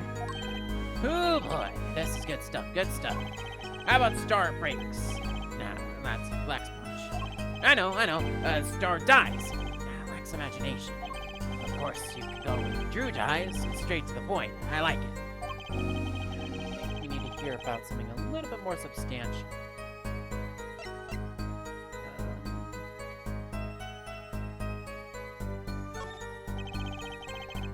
You say Mr. Misham had the coffee too, but did you actually see him drink the coffee? Of course! He who sees it wins, but he who says it wins bigger. End quote. I live in a man sees dog eat dog and writes about it world. Yet. I guess I can't say I saw him drink it really. He had one so-called sip, if that. Man puts lips to mug, drinks, end quote. That poison is quite verdant, I hear. My stomach did a so-called somersault, since I gulped down that coffee without so much as a second glance at it. Oh wait, maybe something's there, some kind of so-called trick. Anyone want to venture a guess, for the record? Does anything have a pause button? Well, Mr. Justice, do you find that testimony valuable? The victim drank his coffee, then immediately fell over? Oh yes, you can go to the press for that one. Your Honor, this is a vital piece of information. Please add it to the testimony. Very well. The witness will add this to his testimony. Vital, right. He had one sip of that. The next moment, he was on the floor. I beg to differ, so I say objection! You know what I have a problem with? A particular property of the poison used. Atroquinin. Oh, Prosecutor Gavin was quite clear about the poison. Lethal dosage of 0.002 milligrams paralyzes the central nervous system. If you drank that, even you, Mr. Justice, would be reduced to a quivering pile... Why are you using me as an example? Unfortunately, we weren't told everything. There was a vital admission in Prosecutor Gavin's information. An admission? Atroquinin is as virulent as he says, but death doesn't come upon ingestion, not immediately. That's because atroquinin is slow-acting. Slow-acting? What? According to one forensic scientist, it's one of the most virulent poisons, but its absorption into the body is astonishingly slow. It takes at least 15 minutes from the time of ingestion for adverse effects to show. If we suppose that the moment Mr. Misham sipped the coffee was when he sealed his fate, then he would still have had time left to enjoy his last cup of joe. Order! Order! What's the meaning of this? If what the defense says is correct, why, that contradicts the entire testimony we've just heard. Well, Mr. Brushel, anything to say on the record? Slow acting. S-L-O-W-A-C-T. It was virulent, all right. Even then, it had already begun digging its claws into the journalist. He was working on a scoop. Objection! Objection! It's Brushel, yeah? Herr Brushel, let's take a trip down memory lane. Huh? Did the victim really die the instant he took a sip? Think it over. This is right. You know what I think? I think that was not so subliminal suggestion, end quote. Oh, hello. I have a special note here. Alert, but I missed that alert. Welcome Emma Moisey. DMA Live. I admit it does cause a problem if you died to be safe. I would be forced to say auf Wiedersehen to my simple case. I'm doing alright, Emma. We are playing through the final case of Apollo Justice Ace Attorney right now. And yes, I do apologize. I'm doing my best to read these out, but it's going to be complicated here. And you will be forced to say farewell to your art. Come again? You can't write a story based on conjecture, can you? And as the case drags on, other reporters will pick up what's sent. and you will be forced to kiss your exclusive Scoop goodbye. Scoop! Scoop! Look, wait. Just wait a second. Just 1 second. We're waiting. Out with it. I think I just recalled a so-called important detail. Revival of recollection, end quote. Story survival, end quote. He's utterly confused, end quote. I am from the Midwest, United States, specifically Iowa. Also, I do apologize. I do not have the chat on this specific screen because of the fact that I'm actually recording this for YouTube as well, so I do apologize for that. Otherwise, I would have the chat up on the screen. I should actually put chat on Shadowcast scene, but I haven't gotten that figured out yet. Yeah, it's basically about the same over here as well. It's not as cold, I will admit, but it is kind of cool. If I may ask, Emma, where by chance did you happen to come across me?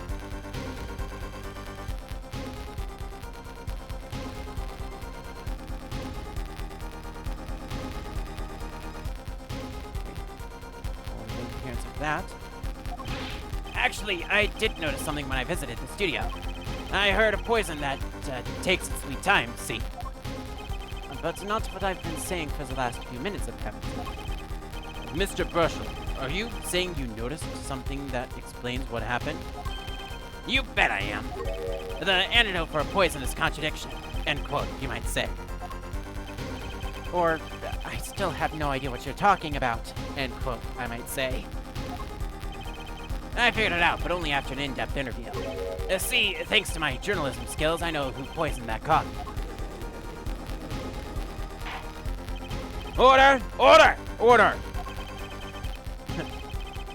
Well, Emma, thank you very much for dropping on in as well.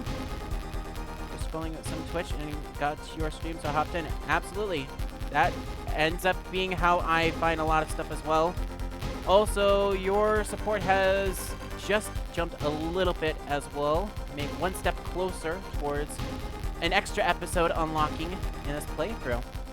How long have I been streaming on Twitch? I actually just started not too long ago. My first official stream of this game was February 10th. And then I've been streaming since a little before then, early January of 2024. So, only about a couple months into this. That's great. Are you thinking to do it professionally? Possibly. I do know at this present time I'm focusing on more on the YouTube side of things, but I can certainly do a little bit of both. At least I have considered doing Twitch full-time and dedicating towards that. As far as I can tell, the witness is standing by his testimony, as that Mr. Misham died the instant after he drank. Of course I'm standing by the testimony.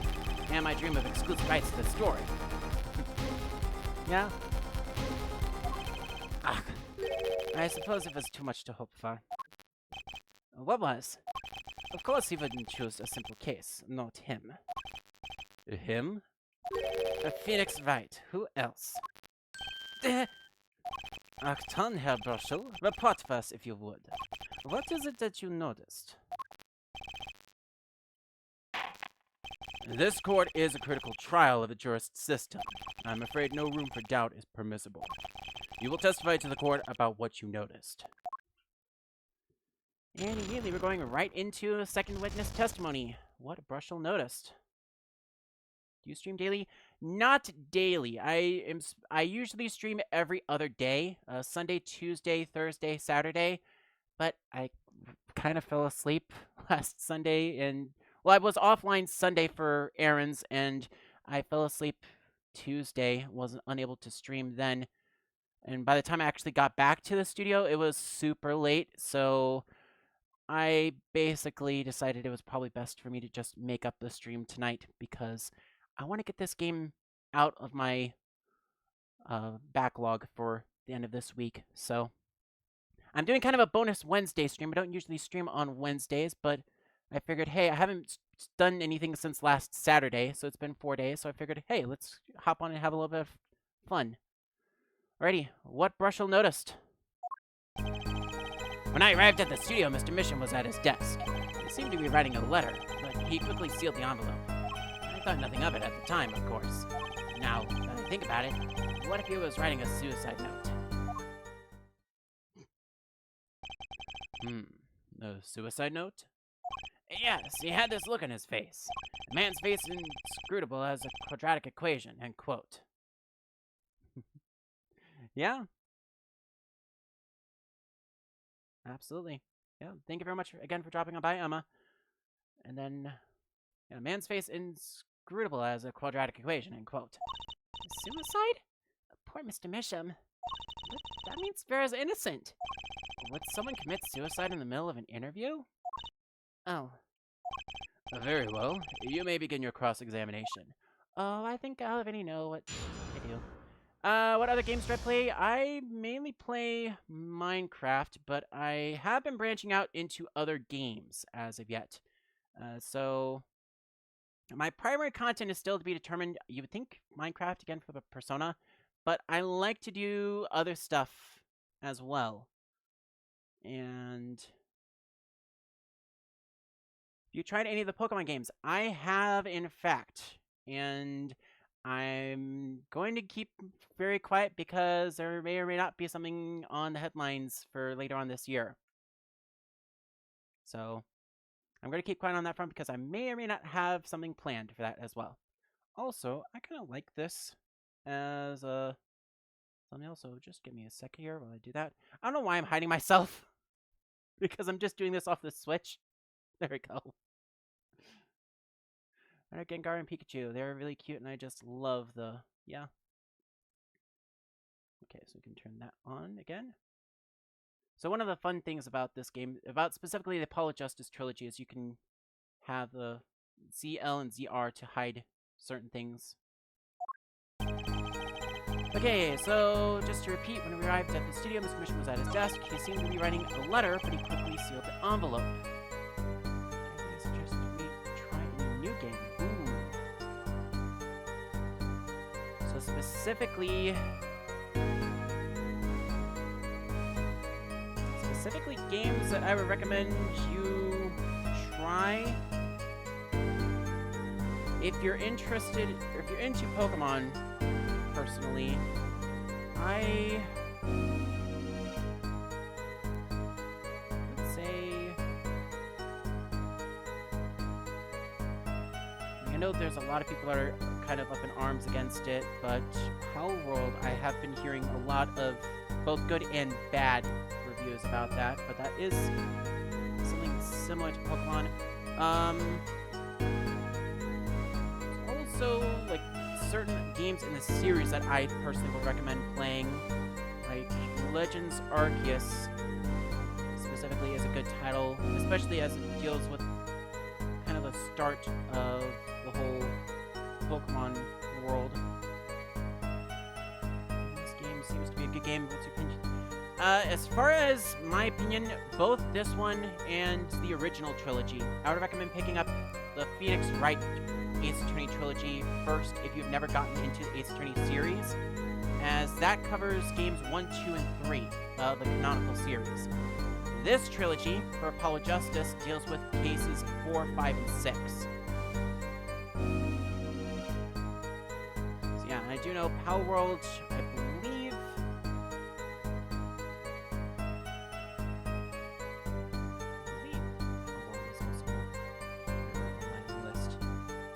At least I've got it in a quick look up here. One second, I'll take a quick look-see here. It's okay. Yeah. Yeah, Power is like $30 on Steam, honestly. That's something again that I would look into. But as far as for the Ace Attorney genre itself, there are 3 games specifically available on the Switch, but they break down into 8, essentially.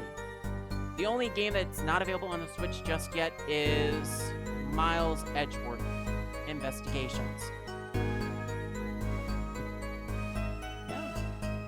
And again, my next stream will be Thursday when I play through the second half of this. I'm pretty much going to be taking a pause about halfway through this game tonight, as this episode takes about, takes about 4.5 to 6 hours, so. And thank you very much, Emma. Alrighty, seems to be writing a letter, but he quickly sealed the envelope. I have reason to object to that, specifically. And that's mainly because...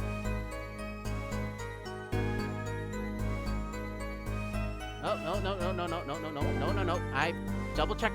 I'm glad I double-checked my notes here, because I did make a couple of notes, because I know there was a couple of things that were going to trip me up. Hold it! This was one of them. So, he put the letter away when he saw you. Early reporter gets worm, end quote. Now that's my secret. I'm not sure I follow. It's the night of the interview. I arrived 15 minutes ahead of schedule. The handle turns, the door opens, and I barge in. Are you sure that's okay to do? I mean, isn't that unlawful entry, really? Mr. Mishamshire seemed to think so. You should have seen him. He crammed his letter into that yellow envelope as fast as he could. I know a secret when I spot one, and that was a one. Well, it does seem significant. Well, Mr. Justice, I wonder, it does have the ring of something important. Using some cool overlays and stuff on streams. Two main reasons. One, time. I literally just started like last month, and I haven't gotten around to making the overlays and stuff for the streams. And the other thing is, I again wanted to work on those myself and kind of do them myself. Mainly because as much as I like the stuff that's provided, some of them is kind of like some of the ones that I actually like in design are a little expensive. So I've been working on stuff. It's just I literally have only been doing this for about a month, so I haven't had much time to get all the overlays and stuff on streams to attract a new audience. Anyway, having something important? Yes, it's added to the testimony. Defense finds this testimony vital, Your Honor. Very well. Please add it to the testimony, then. Hey, why not? My account comes free of charge. Oh, boy. It was a yellow envelope. I heard it was left at the scene of the crime scene. You mean this envelope? To which I have to say, objection. As it just so happens, there was a single letter in the desk drawer at the scene. In a red envelope. What? Prosecutor Gavin. Yes? Was a yellow envelope found at the scene of the crime? Unfortunately, no. But, careful head, it's easy to mistake the color of an envelope. I guess, but not this envelope. You see, it was postmarked already, 7 years ago. Well, Mr. Bushel, I can explain that. Drew, right? He wanted to get that letter in an envelope pronto. Get it out of sight of my beady eyes, right? I would like to. Unfortunately, I am live right now, so I believe... Do I have that in my... One sec, please. While I go and check something here. On my link tree, which I believe...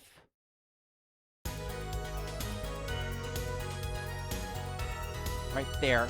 On my link tree, there is a way to contact me right up at the top of the list. But also, you can just email me. If you want to send me some stuff there, have your Discord handle, I'll show it there. Yeah, you can actually go onto the link tree, and that should have the link to the... I believe it should have the link to the Discord. I don't honestly remember.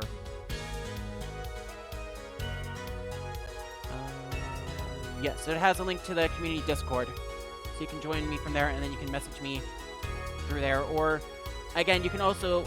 The best way to get a hold of me right now is via email, honestly. As I do apologize, but I try to keep all the business stuff via email instead of Discord, just so that way I have a record of it for my own personal sake, as Discord tends to delete a lot of stuff on my account specifically, and it's a bit complicated and a little bit fiddly for me to do business over Discord, so I do apologize. Yeah, as far as the Discord handle, I believe that is on there. And then, yeah, you can send me email. Ready. And getting that back on over to the proper screen here. So grab the nearest envelope and rammed it away. And what about the whole red and yellow envelope contradiction, chump? Well, Mr. Justice, have you anything to say to the witness's claim? Well, that night, the victim put a letter he had been writing in a red envelope. Where can you find the mail? It should be right at the top. It is literally the envelope at the top of a link tree. But I believe I'm going to send a quick little message here.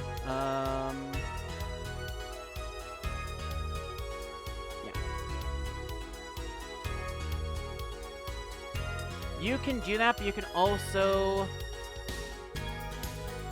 email it. I mean, you can fill out the form as well, and like send links that will send me a message as well. Let's see if I can find a.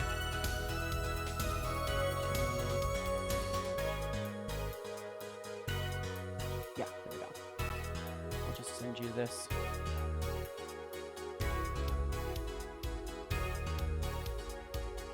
There we go. So I've also sent you the email directly in your whispers as well. So you've got that there. And then coming back to here. That night, the victim put a letter he had been writing in a red envelope. Well, the envelope was actually sent 7 years ago, so that would have been impossible for him to have used that.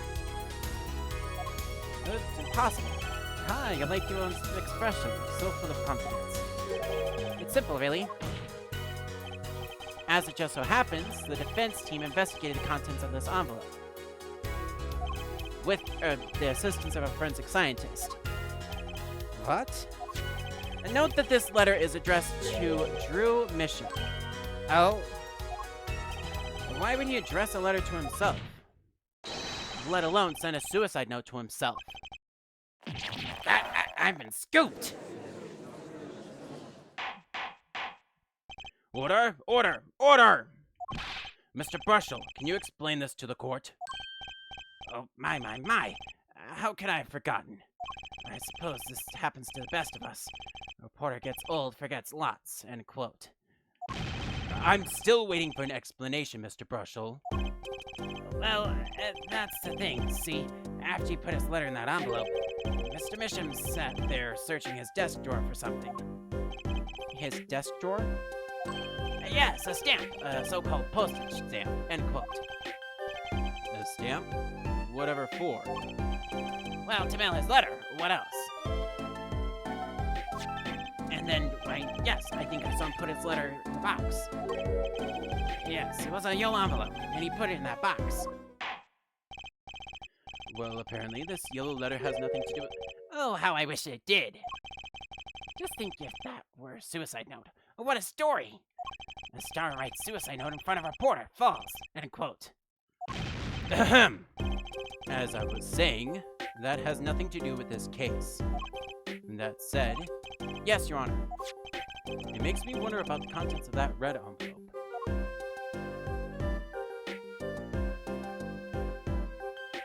Mr. Drew Mission, deposit $100,000 into the designated account.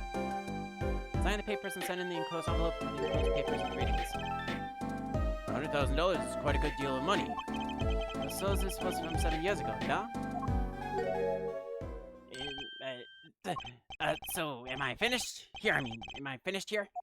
I was thinking of, going home to start writing. Dude. You're seriously on trial and you want to think about going home and writing a freaking paper? I hate to state what should be pretty obvious to anyone, but when you catch the scent of a story, you make that rather unique face. Ah! Come on! Attorney has active imagination, little else. End quote.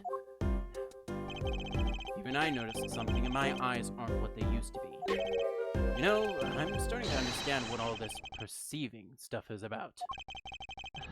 Judge has an active imagination. End quote. Please, continue with your testimony. Tell us about the scent of a story. What? The scent of a story? Your Honor. Some days I wonder how you actually make it to... No, I'm not gonna finish that sentence. That's just dumb. Okay. Anyway, where am I? In my notes. Hi.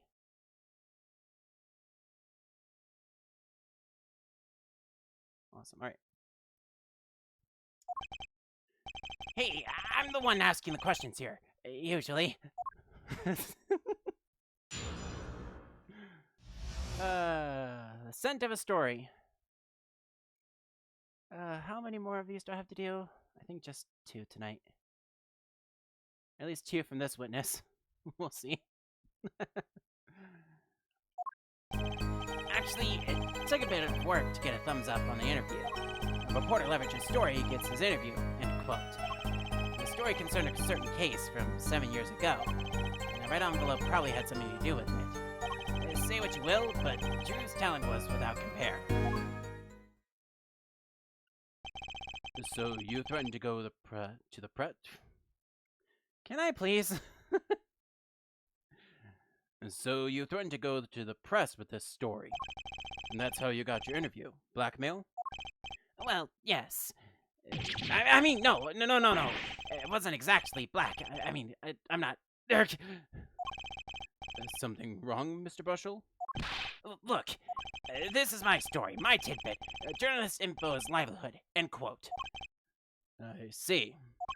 While you have me chatting away in here, what's going on out there? What if some Wally Wordsmith or Sally Scooper gets wind of my story? They could be going to the press while I'm going to waste.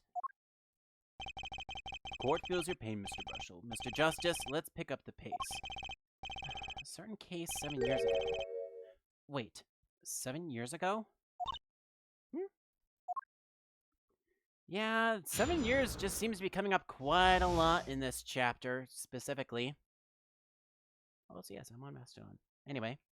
Scent of a story, cross-examination time. This one, the bracelet is active. So, those that are new to this game, Paulo has a special little ability where when his bracelet reacts, which you can see by the glowing bracelet icon up at the top, you can see specific things about the individual.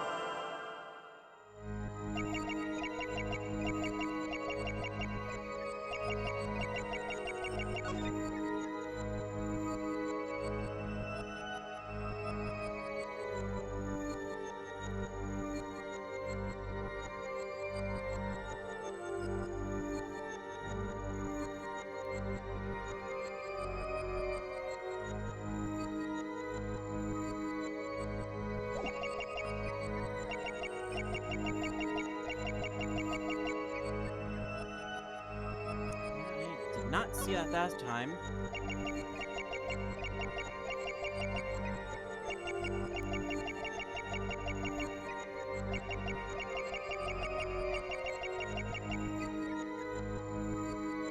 Oh, hang on.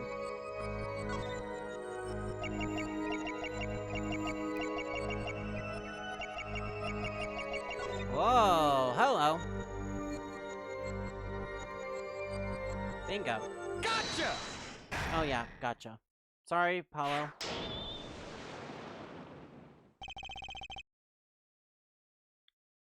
Again, I will not do it right now, but I will do that off stream, if that's all right, Emma. Sweat much, Mr. Brushel?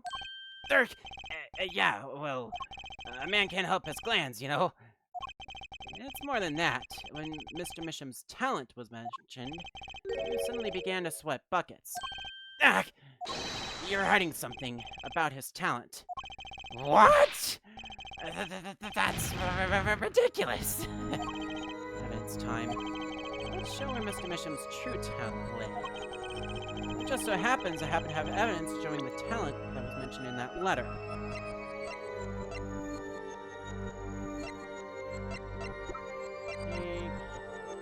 Yeah. Yep. Take that! This painting was found in Mr. Misham's studio. Duh. There are two problems with this painting. The first is that it wasn't painted by Mr. Misham.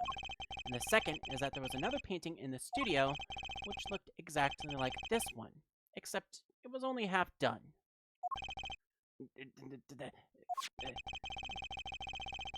Then we have a letter discussing a payment of $100,000, which suggests a certain business operation. The business of making forgeries.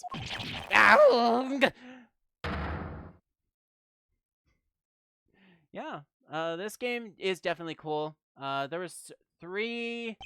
Again, there's three parts before this that kind of sets the scene for this specific chapter. But I will take a brief... I want to just double check here and see where I'm at here. Yeah, I'm fairly close to the end of this specific part, after which I will take you very quickly through the main menu and show a couple of things about that for you as well, just so you can take a look at it for yourself. That is all, Your Honor. Everyone, please, everyone. Can we keep this private, please? This is my story, my scoop. Forgery. That's a serious crime. Drew Misham is known as an artist these days, but there were rumors he dabbled in another kind of art until a few years back. Another art meaning forgery? Drew Misham was talented, all right. Talented at making precise, detailed fakes. The fact that certain criminal elements were quickly discovered. Criminal elements? What? You can't seriously be talking about... Exactly. I'm talking about forging evidence. Rumors started circulating 7 years ago. 7 years ago? So, are we to understand that this letter, this payment of $100,000 was for... Exactly. Forged evidence nets tidy profit, end quote. Order! Order! Order! Why, it's like our victim was living a double life.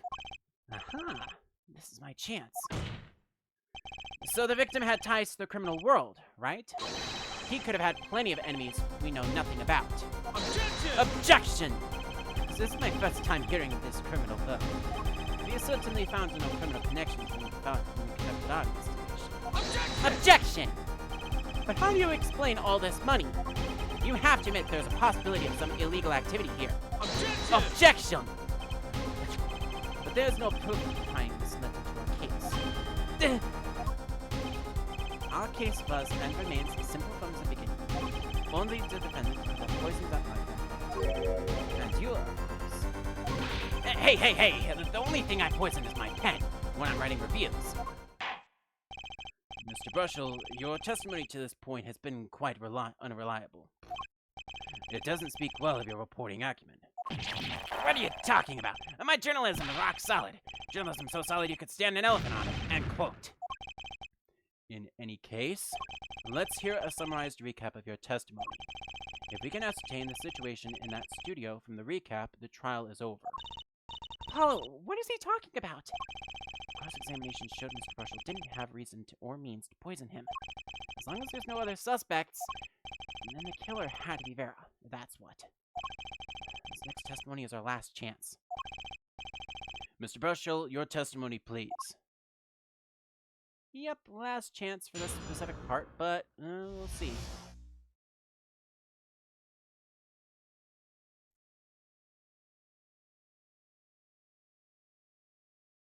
So, Brushel's testimony and the interview recap. The only other person in the studio that night was the defendant. It was Vera who poured the coffee. She's admitted as much herself. The only thing that touched Drew's lips during the interview was that mug. Nothing left that studio after he died. Nothing. Clearly, the only one who could have poisoned him was his daughter. A nice testimony. Clear, succinct, and without doubt, room for doubt. Ah, shucks. You really think so? I believe this clarifies the situation that night. Very well, Mr. Justice. You may begin your final cross-examination. Right. I still have one trump card left to play, and I won't let this trial end until I use it.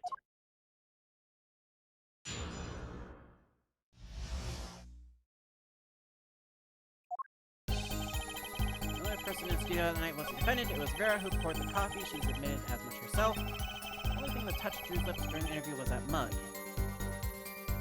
Maybe it would be important for us to talk across on that. You're sure about that? Well, to be really, really precise, I was busy gobbling in candies the whole time. What? One of those candies might have been poisoned. Objection! Yet, at the time of the autopsy, no fresh fragrance of mint filled the room, and no mint residue was found. It was a long shot anyway. Don't tell me you're still trying to prove this. You're saying the victim ate, drank, or otherwise ingested something other than coffee? Well, Mr. Justice, if you have some proof, the possibility is there. I can feel it. So maybe not prove it. Not yet. The possibility isn't going to cut it. Not now. Mr. Misham ingested that poison via a route other than the coffee.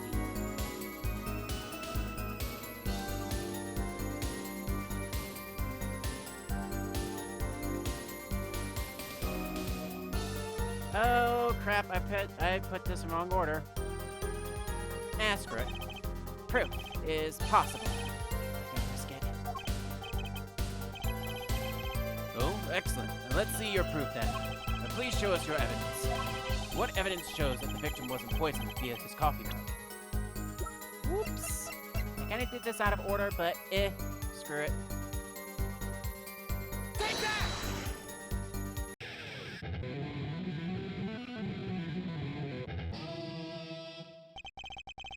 Must I explain this over and over and over? We don't need possibilities here, Herr Forehead. We need proof. I know that. You should also know that every proof has its moment. Perhaps you're a bit early? Damn it. Yeah, you're right. Well, I can tell you what we know at this point. The victim put nothing into his mouth but that coffee mug. Another hole in this case that needs plugging before I can prove anything. First things first, I better uncover a weak spot before I try to strike again. On with the cross-examination. Yeah, I know I did it wrong. Okay. Bump that down the list. Right, next item on my docket was fourth grade. Not one thing? You're sure? Yep, sure can be. Well, with one exception. One exception? What? Journalist Spark Bushel does interview, leaves studio. End quote.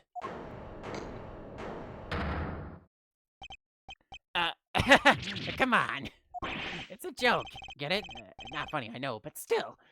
Did something leave the studio that night? Why does that sound familiar? Where have I heard something like that before?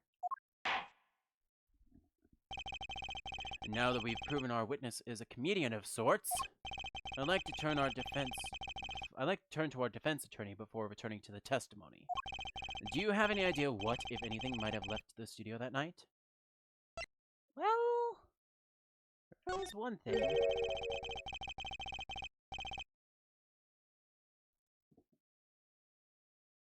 I think one thing might very well have left the studio that night, actually. A certain something that has vanished from the crime scene. By which you mean something other than our witness? Of course.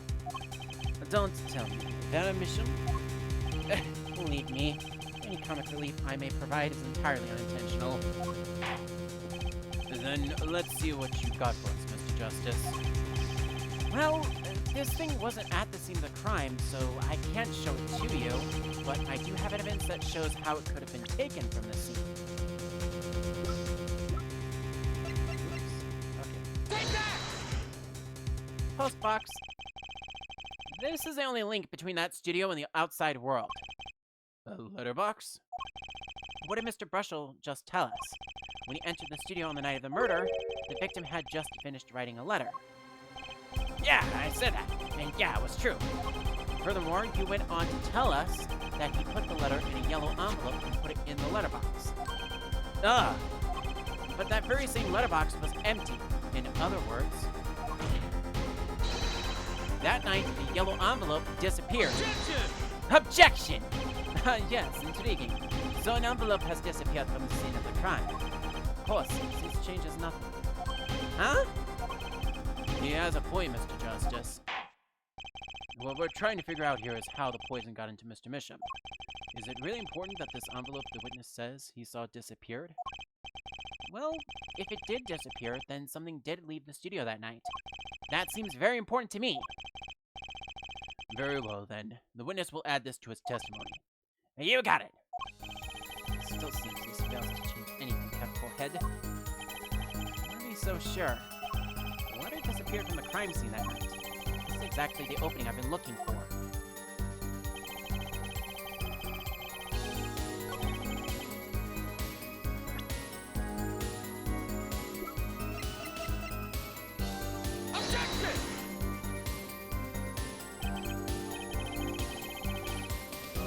Whoops.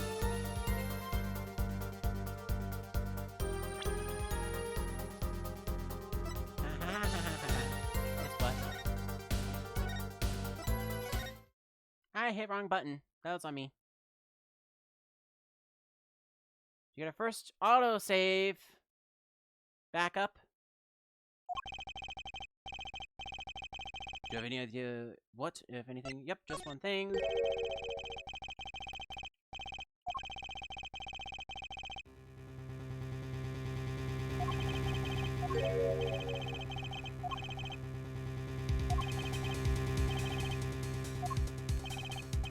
Okay, so for context, I missed the button. I meant to press not to present accidentally. So I'm backing up just a little bit here. And then, again, because of autosave, it just backed me up to a little bit, but...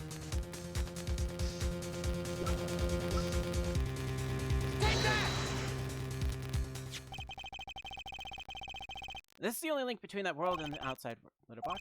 What did Mr. Brushel just tell us? When he entered the studio on the night of the murder, the victim had just finished writing a letter. Yeah, I said that, and yeah, it was true. Furthermore, you went on to tell us that he put the letter in the yellow envelope and put it in the letterbox. But that very same letterbox was empty. In other words, that night, the yellow envelope disappeared. Objection! Yes, very intriguing. So an envelope has disappeared from the scene of the crime. Of course, it just changes nothing. Huh? He has a point, Mr. Justice.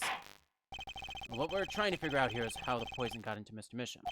Is it really important to say that this envelope witness says he saw it disappeared?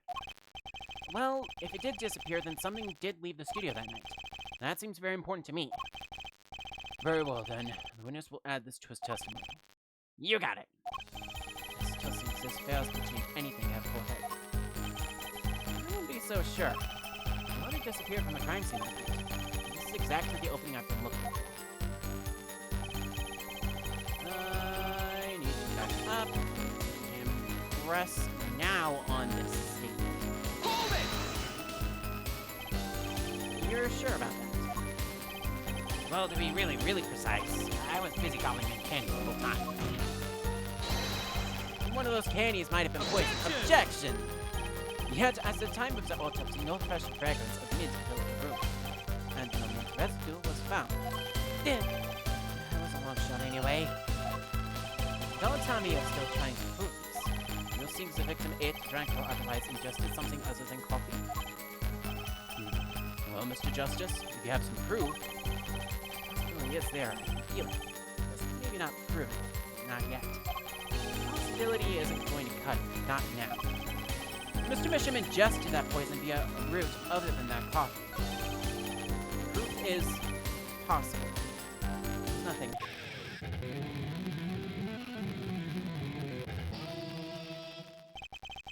You don't understand what we need, yeah? A proof, Herr Forehead, not possibilities. Of course. And, Prosecutor Gavin, I hope you understand. I'm ready to give you that proof. What did you say? I have proof of the disappearing envelope. I saw him writing a letter, I did!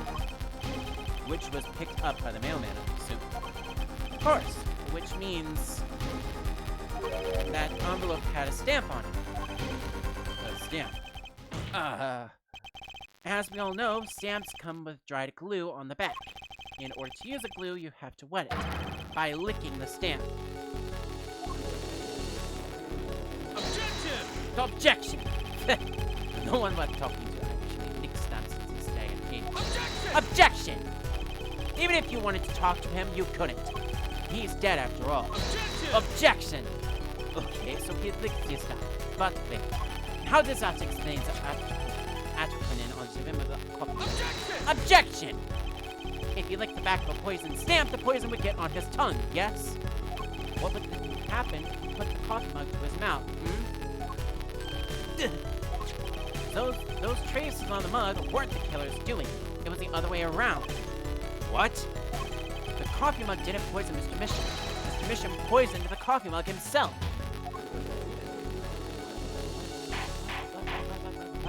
Order! Order! Order! But that doesn't... does it?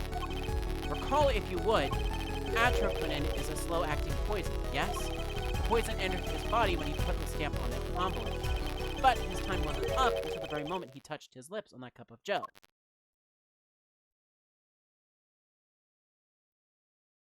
Ding.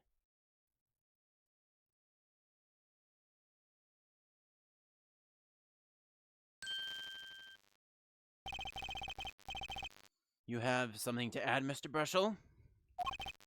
Uh-oh. My nose is picking up another scent. As I believe I mentioned earlier. Oh, and that's the thing, see? After you put his letter in that envelope, Mr. Bishop sat there searching his desk drawer for something. Yes, a stamp, a so-called postage stamp, end quote. But, you know, I don't seem to remember him ever finding one. Maybe he just ran out? Incidentally, they searched the desk drawer as the saying. Okay, back up, wait a minute. Incidentally, we searched the desk drawer at the scene of the crime. There were no stamps. Not a single one.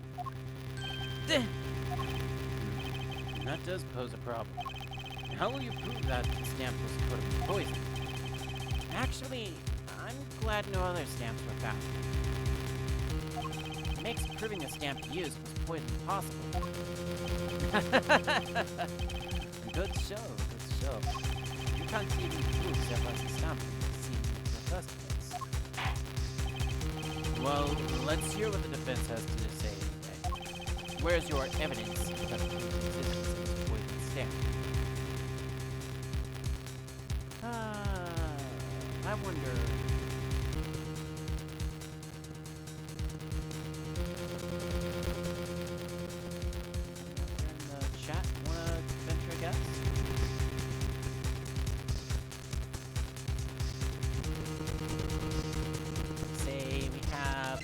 Oh, I don't know, maybe another envelope that has another stamp we might be able to look at. Yeah, Apollo, hit it.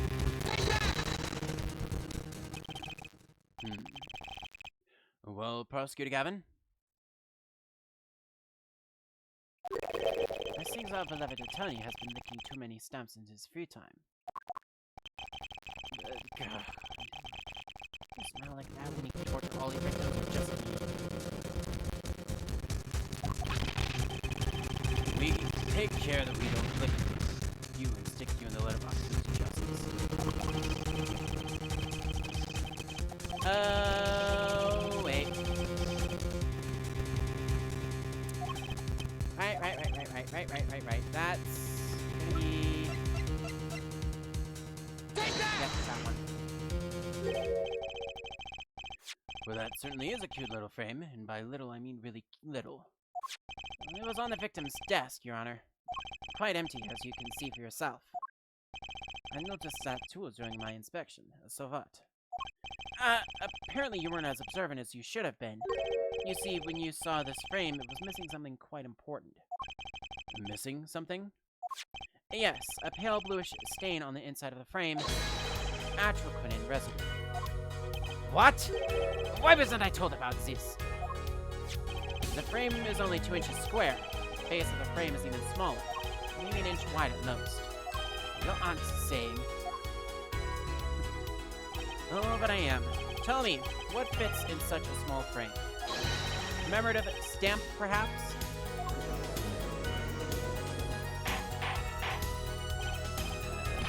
Back up before I go.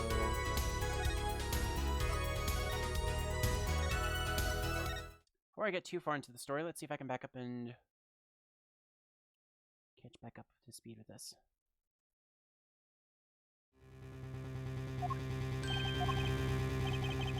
Okay.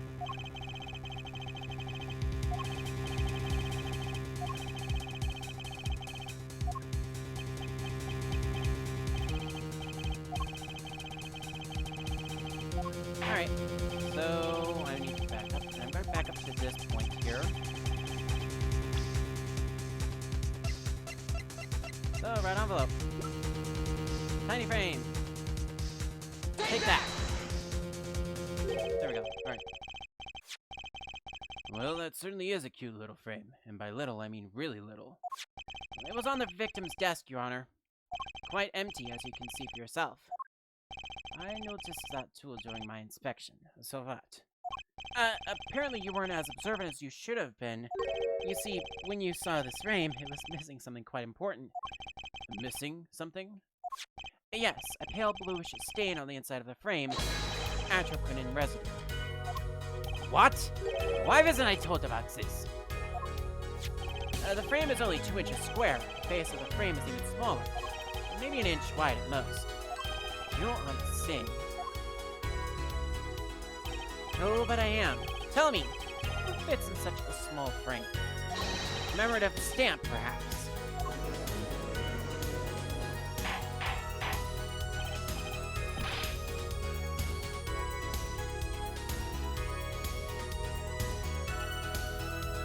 Order!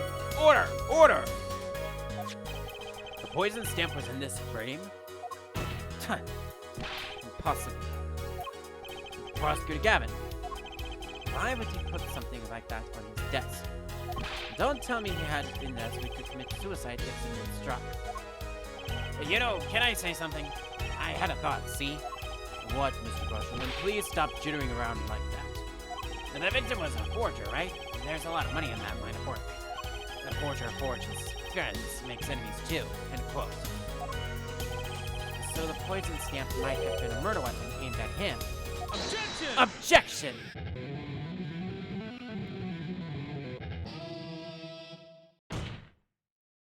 Oh, rich. That's rich. Leave the ridiculous flight of fancy to the Gavinier's song lyrics, please. Finally, something we agree on. The stamp was a murder weapon? Nonsense. Murder is a simple business. Who would go to such things? No one. Oh, I disagree. Come again? Recall, if you would, the victim's reclusive lifestyle. Drew Misham hid from the world. He avoided meetings. His only contact with the outside world was the mail. The mail! Now, if you wanted to kill someone you couldn't meet, but you knew read letters, a stamp would be the perfect weapon. Ridiculous. So there's your proof. I want proof. Show us evidence that this poison stamp was sent to him as a murder weapon. I don't have evidence, per se. Things are finally starting to come together. What is it, Apollo? Your fists are trembling. I think I know what happened. I believe it, but I can't see it. I think I know how Mr. Mission was killed. Well, fill us in, Mr. Justice. A certain piece of evidence points to the truth, Your Honor, and I can show you how someone with the intent to kill sent Mr. Mission to the stamp of death. Now, this is the part where the envelope comes in. Take that! Isn't this the envelope? The one from 7 years ago? think about the text of the letter again. I've deposited $100,000 in a designated account. Please send a receipt once you've confirmed the transfer. There were 2 pages in the envelope. This is page 1. Sign the papers and send in the enclosed envelope with the enclosed stamp within 3 days. I need not remind you to speak of this to no one. And this is page 2. I want to draw your attention to one phrase in particular. Send in the enclosed envelope with the enclosed stamp within 3 days. The enclosed stamp, Your Honor. In other words, if I have it straight, the stamp, poison on a stamp, lick, lick, gasp, end quote. Now, what if he had done exactly as the letter asked? He would sign the document, put it in the envelope, and put the stamp on it, right? Then he would put it in his letterbox. 15 minutes wouldn't have elapsed between fixing the stamp and mailing the letter. But the clock started ticking. When the time came, he drew his last breath. And the murder weapon would be taken away from the scene. Quite conveniently, thanks to the postal system.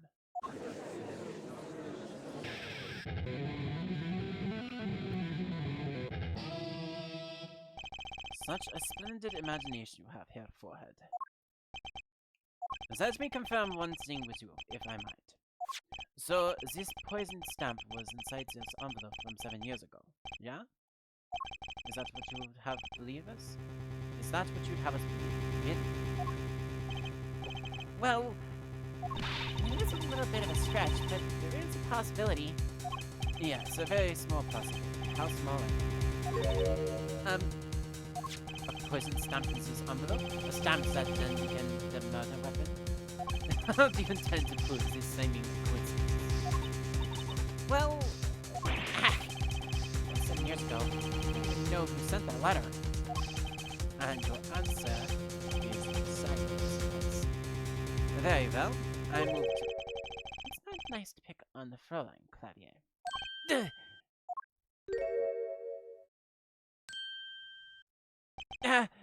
Emma! Well, like my Christoph Gavin impression? Did I sound like him? Don't quit your day job. Yeah, that was definitely not like him. Trust me, I would know. Don't you have a crime scene to be looking after, Fräulein Detective? Someone had to come dig you out of all of this mess you're making of this case. Mess? You know, none of this would have happened if you just trusted in science a little more. You can find out that stamp was in that envelope. Easy. Care to explain yourself, Fräulein Detective? Glare me all you want, but science is on my side. It's all in the residue, right? That's right! The poison detection spray. Produce a red envelope at once. You can open it on the authority of the court.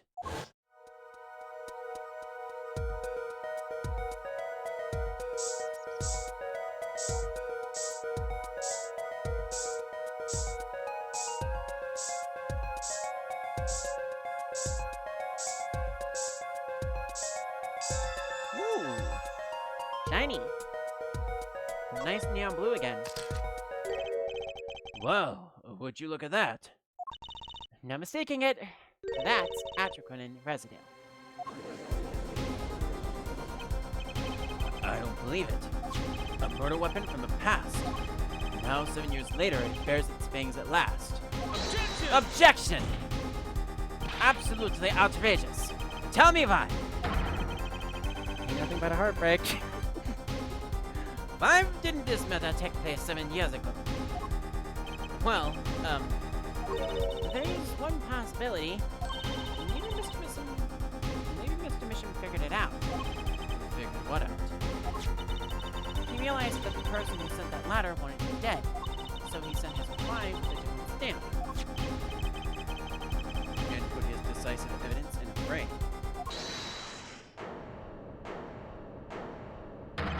Hold it! Ugh, you're still here. Can I make a statement here on the record? I, Spark Razor Toothbrush, will claim the scoop as mine. Jew mission killed in cold blood by sender of 7-year-old letter, end quote. No, I mean something more succinct. Star falls after 7-year delay, end quote. Ugh. Order! Order! Order! I see no room for further argument here, though I admit this is all coming as quite a shock. To think that the murder weapon reached his mouth after 7 years. Stamp his ticket straight to afterlife, end quote. I think the witness is a bad influence on our judge. I see no need for further debate on this matter. The sender of that letter 7 years ago could hardly have been our defendant. Apollo! We just won! Very well. This court finds the defendant... Objection! Objection! Is this the bright future of our legal system? Prosecutor, Gavin? Tickets to the afterlife from 7 years ago? Tickets for Gavin's shows are invalid after 2 weeks. But it doesn't make any sense either other way. It boggles my mind that so many people haven't noticed this. There's a fatal contradiction in Herr Forehead's claim. A contradiction? A poison stamp was placed in this envelope 7 years ago, whereupon it was framed until now. If that's the case, then why would Drew Misham have done what he did? Explain that! He must have realized it was poisoned! Therein lies the rub. 7 years ago, the forger Drew Misham sensed a trap and puts his stamp in the frame. I do not debate this, but this begs the question. Why 7 years later did he use that stamp on the night of the murder? Surely you don't mean to suggest that Mr. Misham simply forgot? He put the murder weapon in the frame on his desk for 7 years and forgot? You expect us to believe he sprang the trap on himself?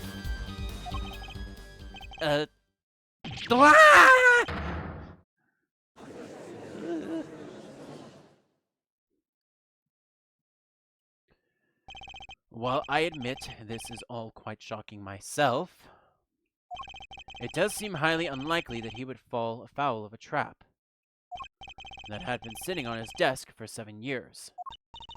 Apollo! I don't think we're winning anymore.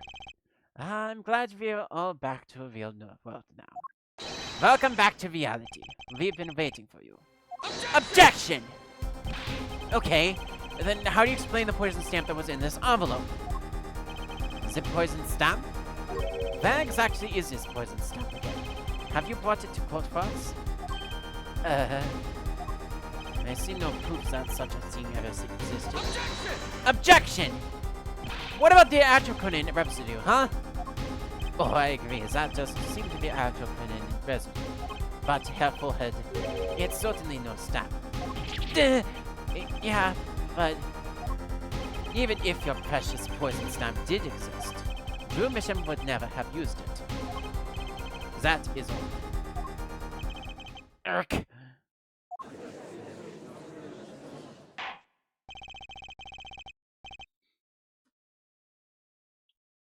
I believe we've come to a conclusion again. Apollo! Were we wrong the whole time? I can't believe it. The poison traces match up. It can't be a coincidence.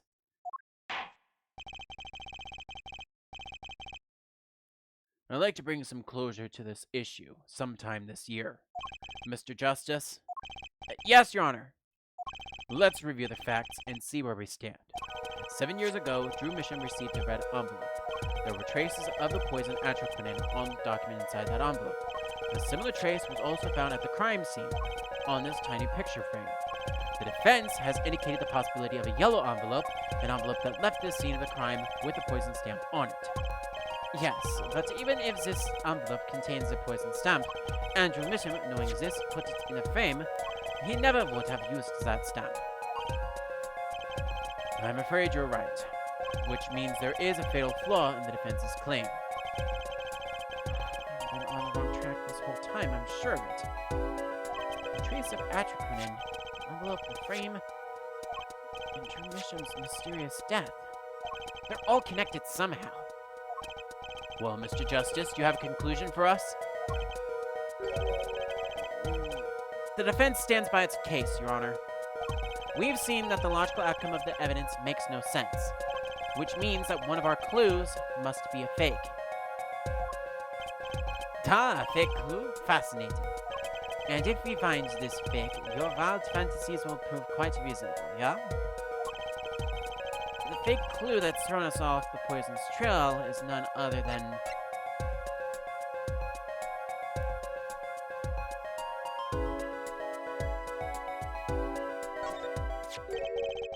The victim was a fake clue?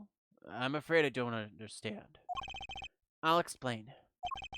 We have an envelope, a frame, and a mug, linked by poison. That all makes sense. What doesn't make sense is the victim himself. Objection! Objection! Congratulations, you've completely lost me. So the fake evidence is none other than the master of fake himself, the forger. It makes a good story, I'll give you that. A fake clue. Fakes. Forgeries. Ah! I know that face. That's it. I just had an idea face. I don't know if I'm right, but I'm going with it anyway. What if our forger is the fake? Come again? 7 years ago, our forger sniffed a trap and stepped aside. 7 years passed. Now the forger stumbles into that very same trap and dies. Why? And that's what I want to know. Because the forger who was killed was a fake. Here we are again. The victim was a fake? One forger smelled the trap, one forger fell into the trap. That's 2 forgers, and one of them was a fake.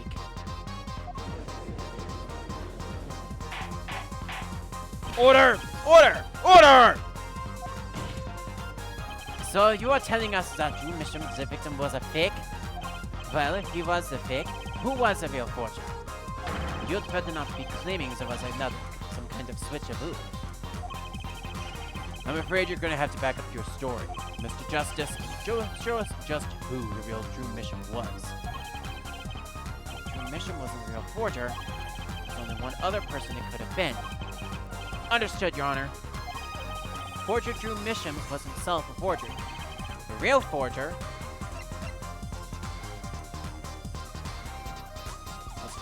was his daughter, Vera. There can only be one explanation, really. The real identity of the forger known as Drew Misham is none other than his own daughter, Vera Misham.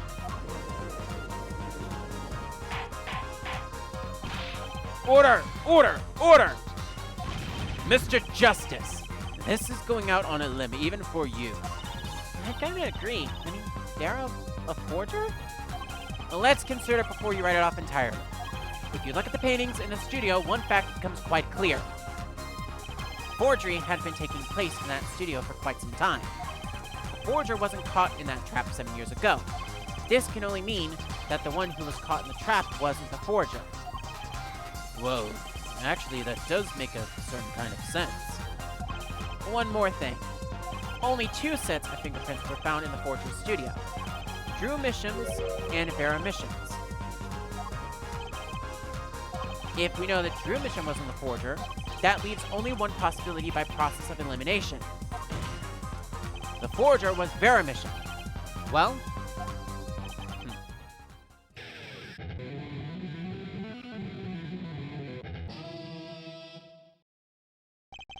fascinating.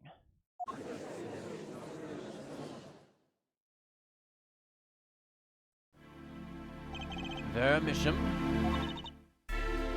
you've been paying attention to the trial so far. Let's just ask her and be done with it, shall we? Who are you? Who is the forger, Drew Misham?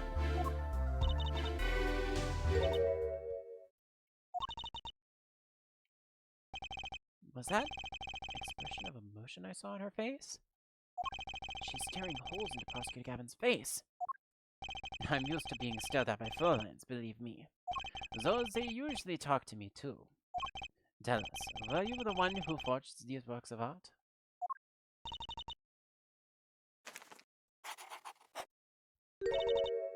Yes. So the forger, Drew Misham, was you?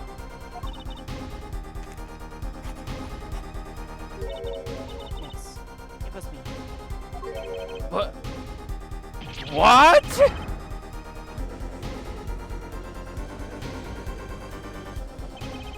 cord was in an upward, and it wasn't coming down. We had a break for a 10-minute recess. And so shall we.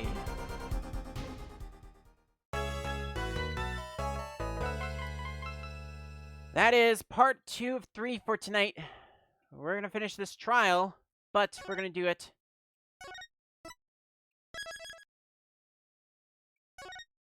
after I save and when we come back. I hate to leave things on a cliffhanger, but, you know, that's just the truth with Ace Attorney, is we end up having to have those cliffhanger moments. So, the conclusion of tonight's stream will be after just a little bit.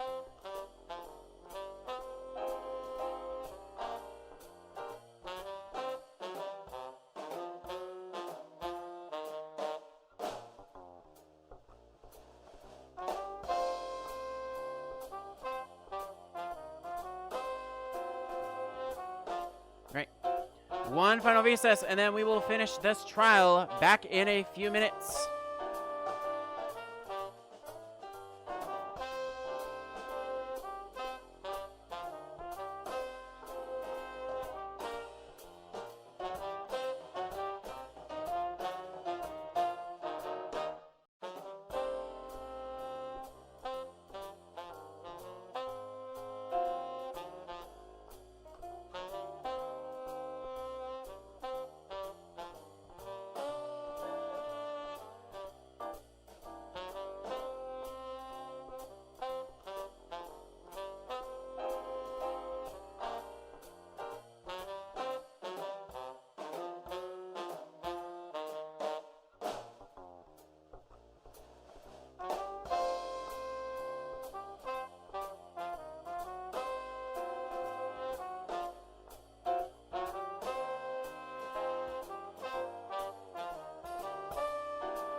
Hi, I'm back, finally.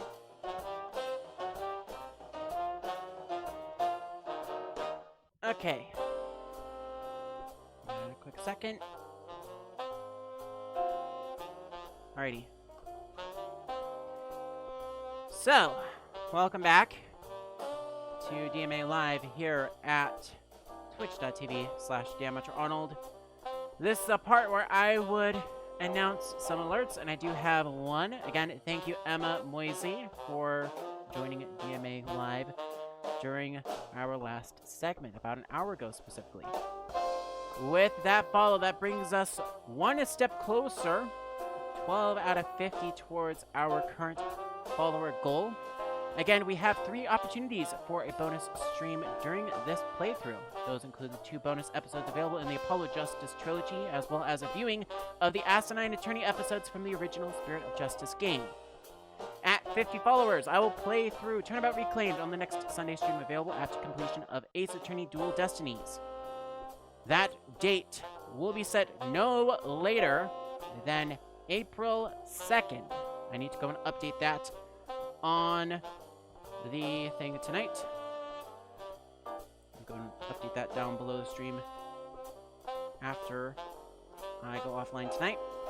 At 100 followers, I will also play through Turnabout Time Traveler on the next stream, available after the completion of Ace Attorney Spirit of Justice. That will happen no later than April 4th.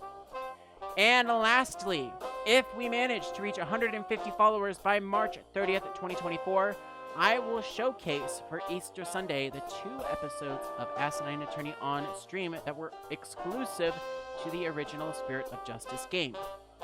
The footage of which will be acquired from YouTube instead of my own capture, and this goal must be met by March 30th, as DMA will only be willing to do this on Easter Sunday. Outside of that, our schedule for the rest of this week, in case I forget to mention it later on. Tomorrow, we will finish Apollo Justice Ace Attorney with the AJAA finale. That will be starting at 2 p.m. Central Time. After that, we will be offline until Saturday, the 24th, where we will be doing Minecraft Stream Survival yet again. That will be starting at 2 p.m. as well. Sunday, the 25th, we will also be doing Minecraft Stream Survival at 2 p.m. We may also have an additional segment that will come later on that night. Following Tuesday, the 27th, we will have a secret stream that I will not be talking about much further in that detail, but that will be starting at sometime between 2 to 3 p.m. Central Time for that. And then on the 29th, we have a weekday special where you can ask whatever questions you want for DMA Live. We will have 4 hours of talking, and we will introduce the Metro Realm publicly and have a public relaunch of the Metro Realm. That will be starting a little bit later on at 5 p.m. Central Time. And then we will be resuming Apollo Justice Trilogy the following Saturday, March 2nd, with Turnabout Countdown, which is the first episode of Ace Attorney Dual Destinies. Now, before I continue with the game, I do also want to show a little bit about everything, and also show myself, because I've been hiding. Hi! I kind of lurk underneath intermission, and I do apologize for that. I keep meaning to come back up after I come back from breaks, so that's on me. I really should bind myself to a keybind so I could just push a button and just hide and show myself wherever I want to. Let us go back to the Shadowcast here real quickly, and I will actually return to the games menu. Because Apollo Justice Ace Attorney has just a few things left. So we are at basically this part, the trial resumes, and then cross-examining Vera. Then all of the stuff that's down here below, like investigation or the Mason system and trial day 2, all of that is in the trial as well from 7 years ago. All of that is going to be covered in tomorrow's stream. So trial 7 years ago through the end of this, all of this fun stuff. Apparently Gumshoe's going to be back in this, and Phoenix Wright. So this is definitely going to be a bit of a flashback to those that have played the Ace Attorney trilogy. I have played it off camera already, so don't worry. On Saturday, March 3rd, we start Phoenix Wright Ace Attorney Dual Destinies. Hence, I will be referring to this henceforth as Ace Attorney Dual Destinies, because this is not just Wright. We have Wright, we have Justice, we have Sykes, we have Bobby Fulbright, and we have Simon Blackwell, as well as, of course, Miles Edgeworth and company. This is the current incentive right now. The special episode for Ace Attorney Dual Destinies, Turnabout Reclaimed. If we reach 50 followers by the end of this playthrough, I will play this special episode as well. And I'm planning on doing that all in one sitting, too. So, I will give fair warning. This looks like a long boy, but I'm planning on going through all of this in one sitting as best as I can. And as well as that, at 100 followers, again, we have this special episode, Turnabout Time Traveler. Completing all of that in one session as well.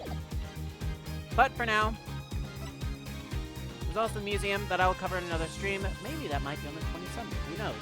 But for now, what we need to do is we need to go back in and continue right where we left off.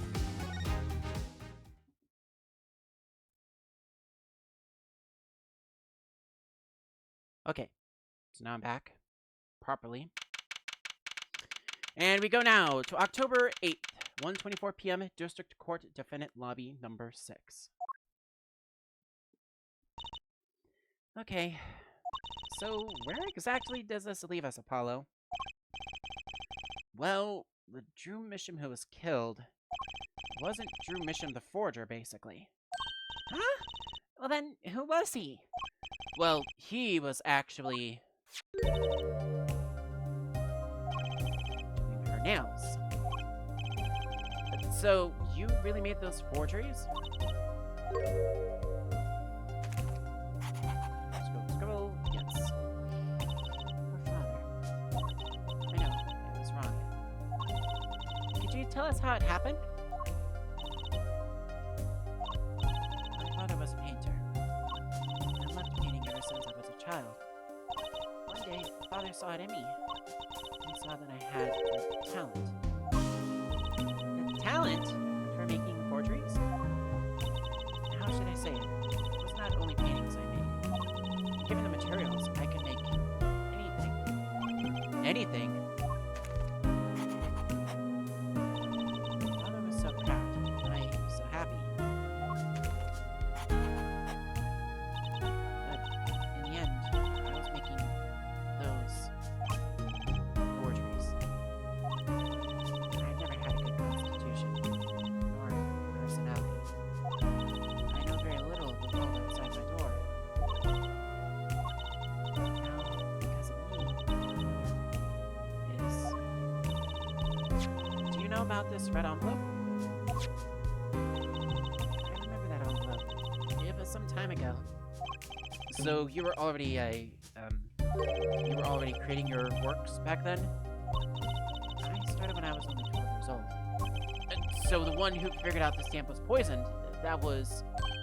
Mr. Justice, it's time. To the courtroom, please. Right. Out of time. Wait, Vera, just one more thing, please. Those 3 paintings in the studio. I painted those as part of my work. Right, see, we checked them out and we saw what was underneath. We saw the rough sketches underneath the 3 finished paintings. I see. Mr. Justice. Yes. Father, he knew of you. Both of you. Your late father? He was watching, gathering information. All about the Wright & Co. law offices. But lately, we're not doing just law. Yes, we do tricks, gags to use, and play piano. Well, they're not really gags. Yet, when Father heard you,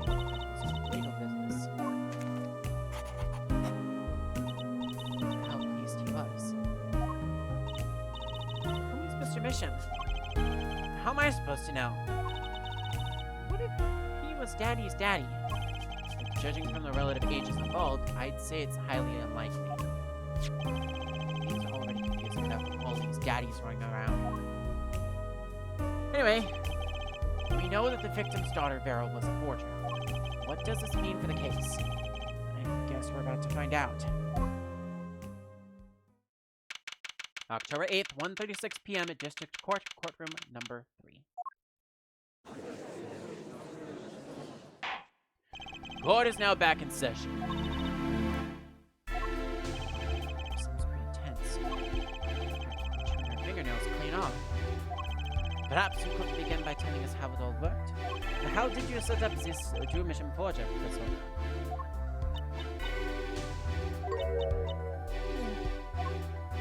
There's that stare again. Just drilling more holes into his head. I know it's hard for you, but hey, he's a handsome guy. What's hard? Very well, miss, if you would. Did you really make those detestable forgeries? Perhaps you'd rather answer my question. Were you the one who painted that painting? Is that remarkably similar one? Yes. I painted it, yes. Father praised me quite highly for it. So, she was the one who made the forgeries. Yet, she did not wish to reveal the truth of their operation. So the victim has a standard, in particular. To the world at large, he was the forger, not her. I haven't had Regardless, we need a little more information. About, for instance, this. You have seen this before, yeah? Yes. It was in the desk drawer. Very well. You may proceed with your testimony. Tell us everything you know about this envelope.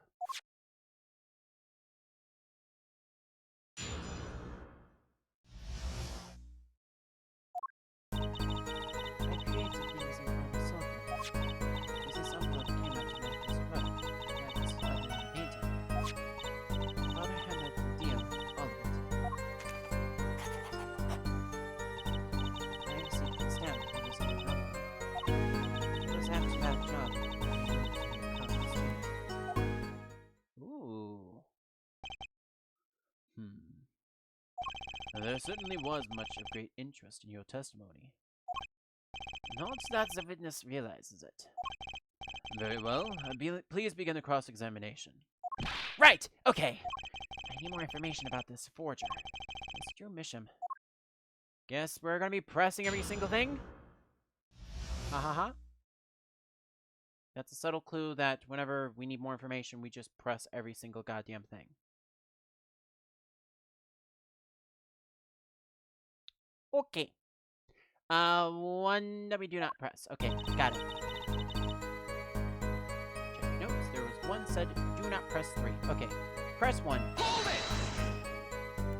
it! So these things you were making, you mean paintings identical to other paintings, right?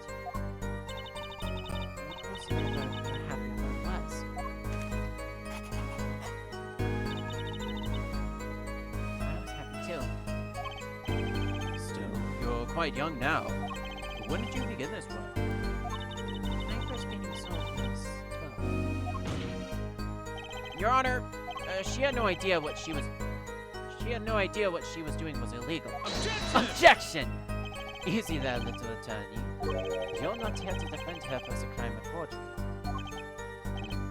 True.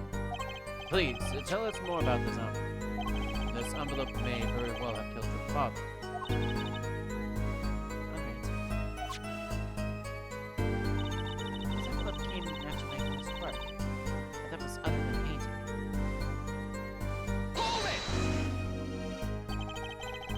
By other than a painting, you mean you'd only done paintings up to that point?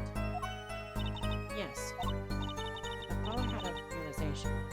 I noticed my talent extended to making things other than paintings. For instance, a letter someone had written, or a fingerprint left on a cup.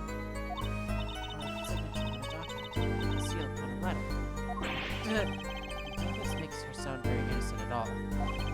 And the $100,000 promise in this letter was the start. It's the beginning of a new industry for the mission. A new industry? The creation of items to be used in criminal proceedings. Forging evidence, in other words. Deal, all of it. See the stamp on this phone. Hold it! What do you mean you received it? Is something wrong? You didn't use the stamp because it was dangerous, correct? A deadly poison on the back. Atropine. Objection! Objection! A moment here, forehead. You can't force an answer upon the witness. Now then, perhaps you will tell me for my bell? Why did you receive this stamp? Is something wrong? It was beautiful. Ah, you mean it was one of those commemorative stamps?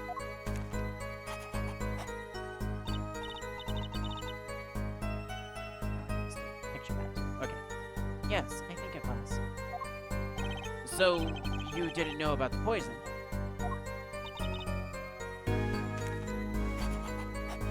Nope. Yeah. I guess not.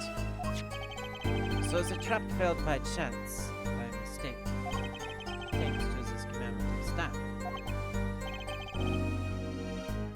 According to the close call, that job that we moved to the current studio. Hold it! You mean you moved to where the current Drew studio is? Yes.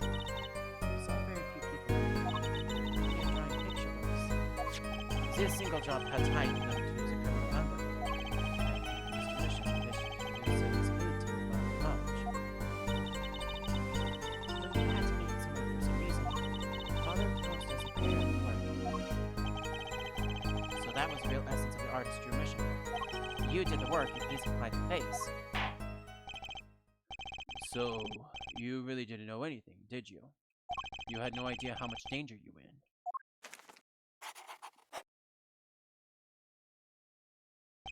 Apparently not. About this commemorative stamp, could you tell us more about it?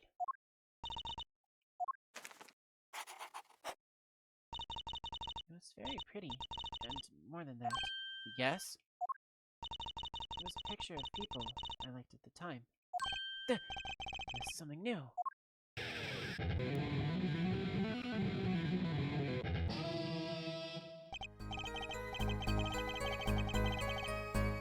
Apparently, we've got some cross-examination yet ahead of us. If you will be so kind as to continue your testimony for a while.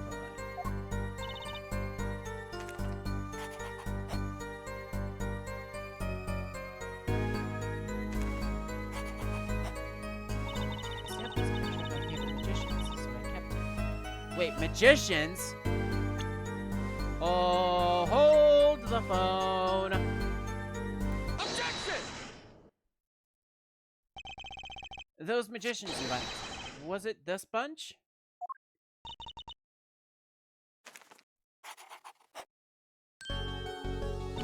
Apollo, they're not a bunch.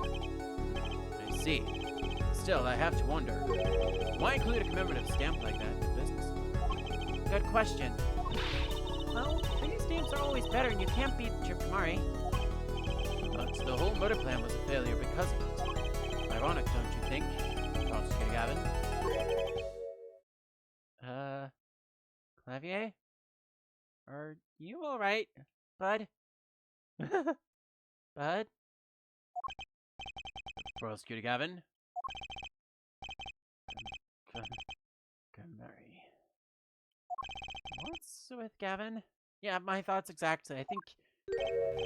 Might I ask you just one question as this witness?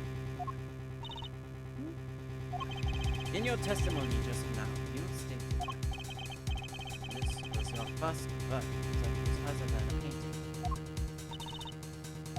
Please, tell me, what exactly did you think?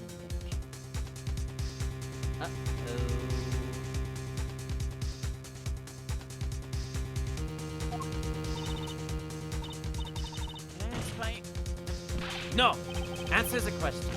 Now. Whoa, whoa, whoa, whoa, whoa, whoa, whoa, whoa, whoa, whoa. Apollo, that's badgering the witness. Apollo? Prosecutor Gavin. You're usually not the one whose volume concerns me. Yes, it is becoming of me. I apologize. But I must know. Please, Mr. Mitchell, tell me. This book. A single page. Book. A book? Please be more specific. It's a handwritten book. Like a diary.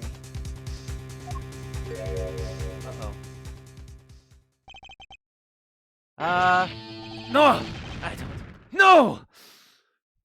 Uh-oh. I think someone's about to blow it. Yeah, I'm getting out of here. What's wrong with Prosecutor Gavin? He looks like he just saw a ghost. Miss Misham, is this book? Was there a picture of a silk hat on the back cover? Yes or no? How did you know? Objection! Prosecutor Gavin, the defendant is answering all of your questions. Stop badgering her. She's told you nothing, has he? You're soiled, sullied mentor.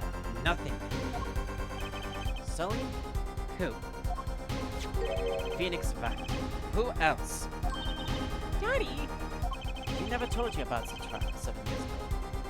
About how he came to lose his attorney's badge. It was a certain piece of evidence that decided his fate. A certain diary. On the back, it bore the mark of a silk hat. What?! Phoenix Wright tossed out of the profession by false evidence. And the forger who made that evidence is this girl standing right in front of me? Farrah, you must tell us. The evidence you made was used in a trial 7 years ago. Who asked Drew Misham, you, to forge that evidence? For all our sakes, who was it?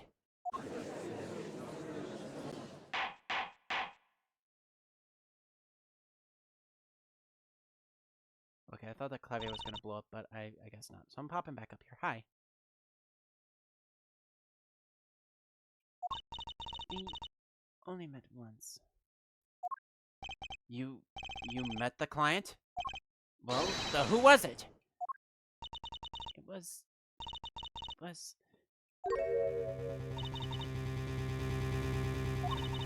going on with Vera? She's staring at Prosecutor Gavin's face again. Yes, what? Is there something about me? Remember clearly. Diary. Who was it?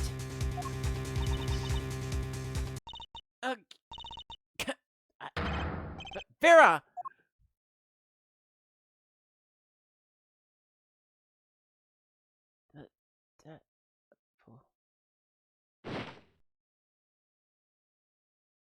Oh, shift.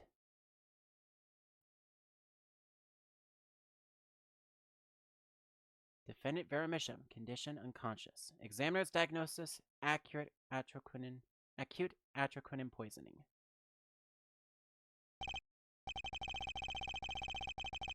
This ends the recording of the trial for the murder of Drew Misham. Vera Misham was, during the trial, poisoned by an unknown assailant. The dosage was just under the lethal amount, sparing the defendant's life. She is currently in intensive care and is not to be disturbed for any reason. A very simple case at first glance, until it finally began to show its true colors. The long road to the truth takes us to the record of another trial. In some ways, that was the starting point of it all. And that is is where we must go. To find the whole truth. Ladies and gentlemen, tomorrow on DMA Live, we travel back to the past and solve Phoenix Wright's final case. Where did Wright go wrong?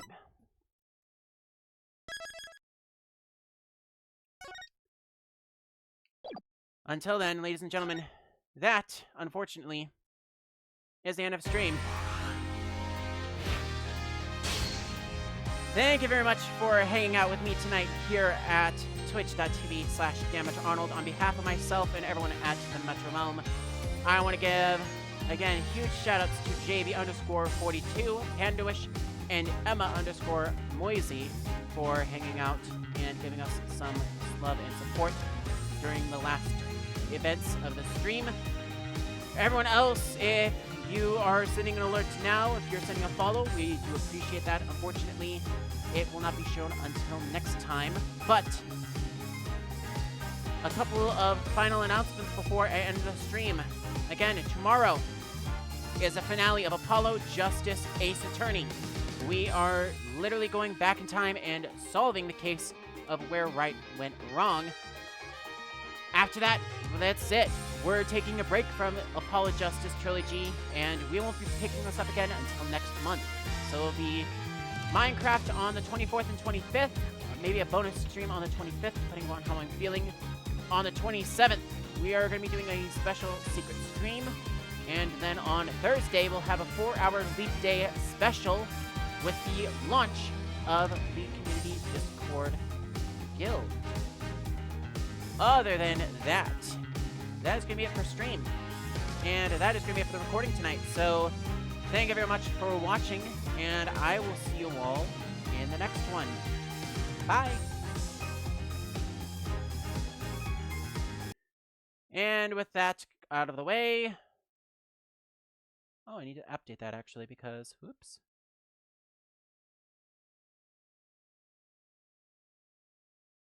Got a couple of things that I'll need to update as well. Holy fuzzy. Alright. Sorry, I had to tab out, and apparently that muted the thing.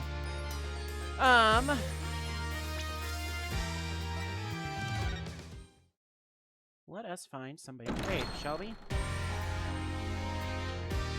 Again, I do apologize, but there is no second case or there's no, like, there's no item to talk about for this, because that's going to have to come next time. For now, let us see who we can raid, because we don't have too many options. We do have a few. And...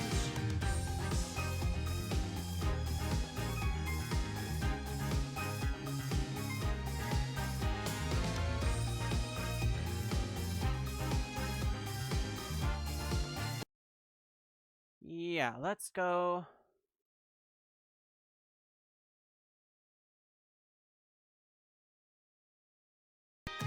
Sorry. Trying to find someone to raid here, and I'm not finding much.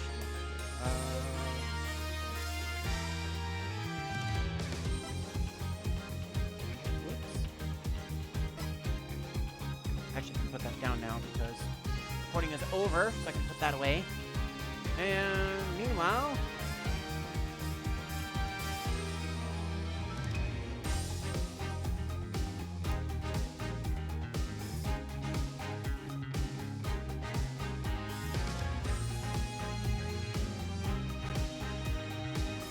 you know what?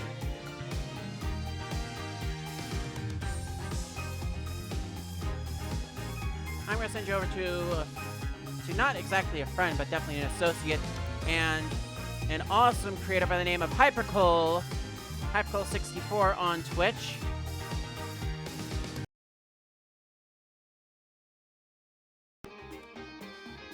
On behalf of myself and everyone at the Metro Realm, thank you very much for watching. This, of course, will conclude our stream day.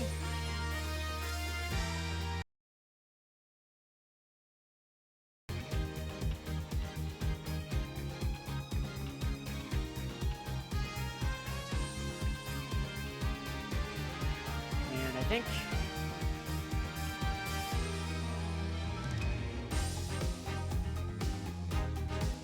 Go over here to my channel here so I can go on here.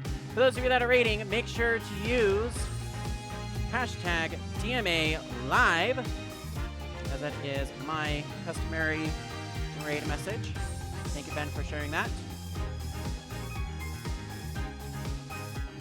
Message and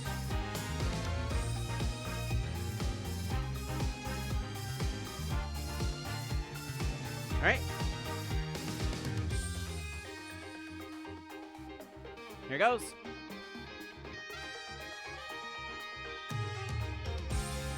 Thank you very much for watching. We will see you all in the next one.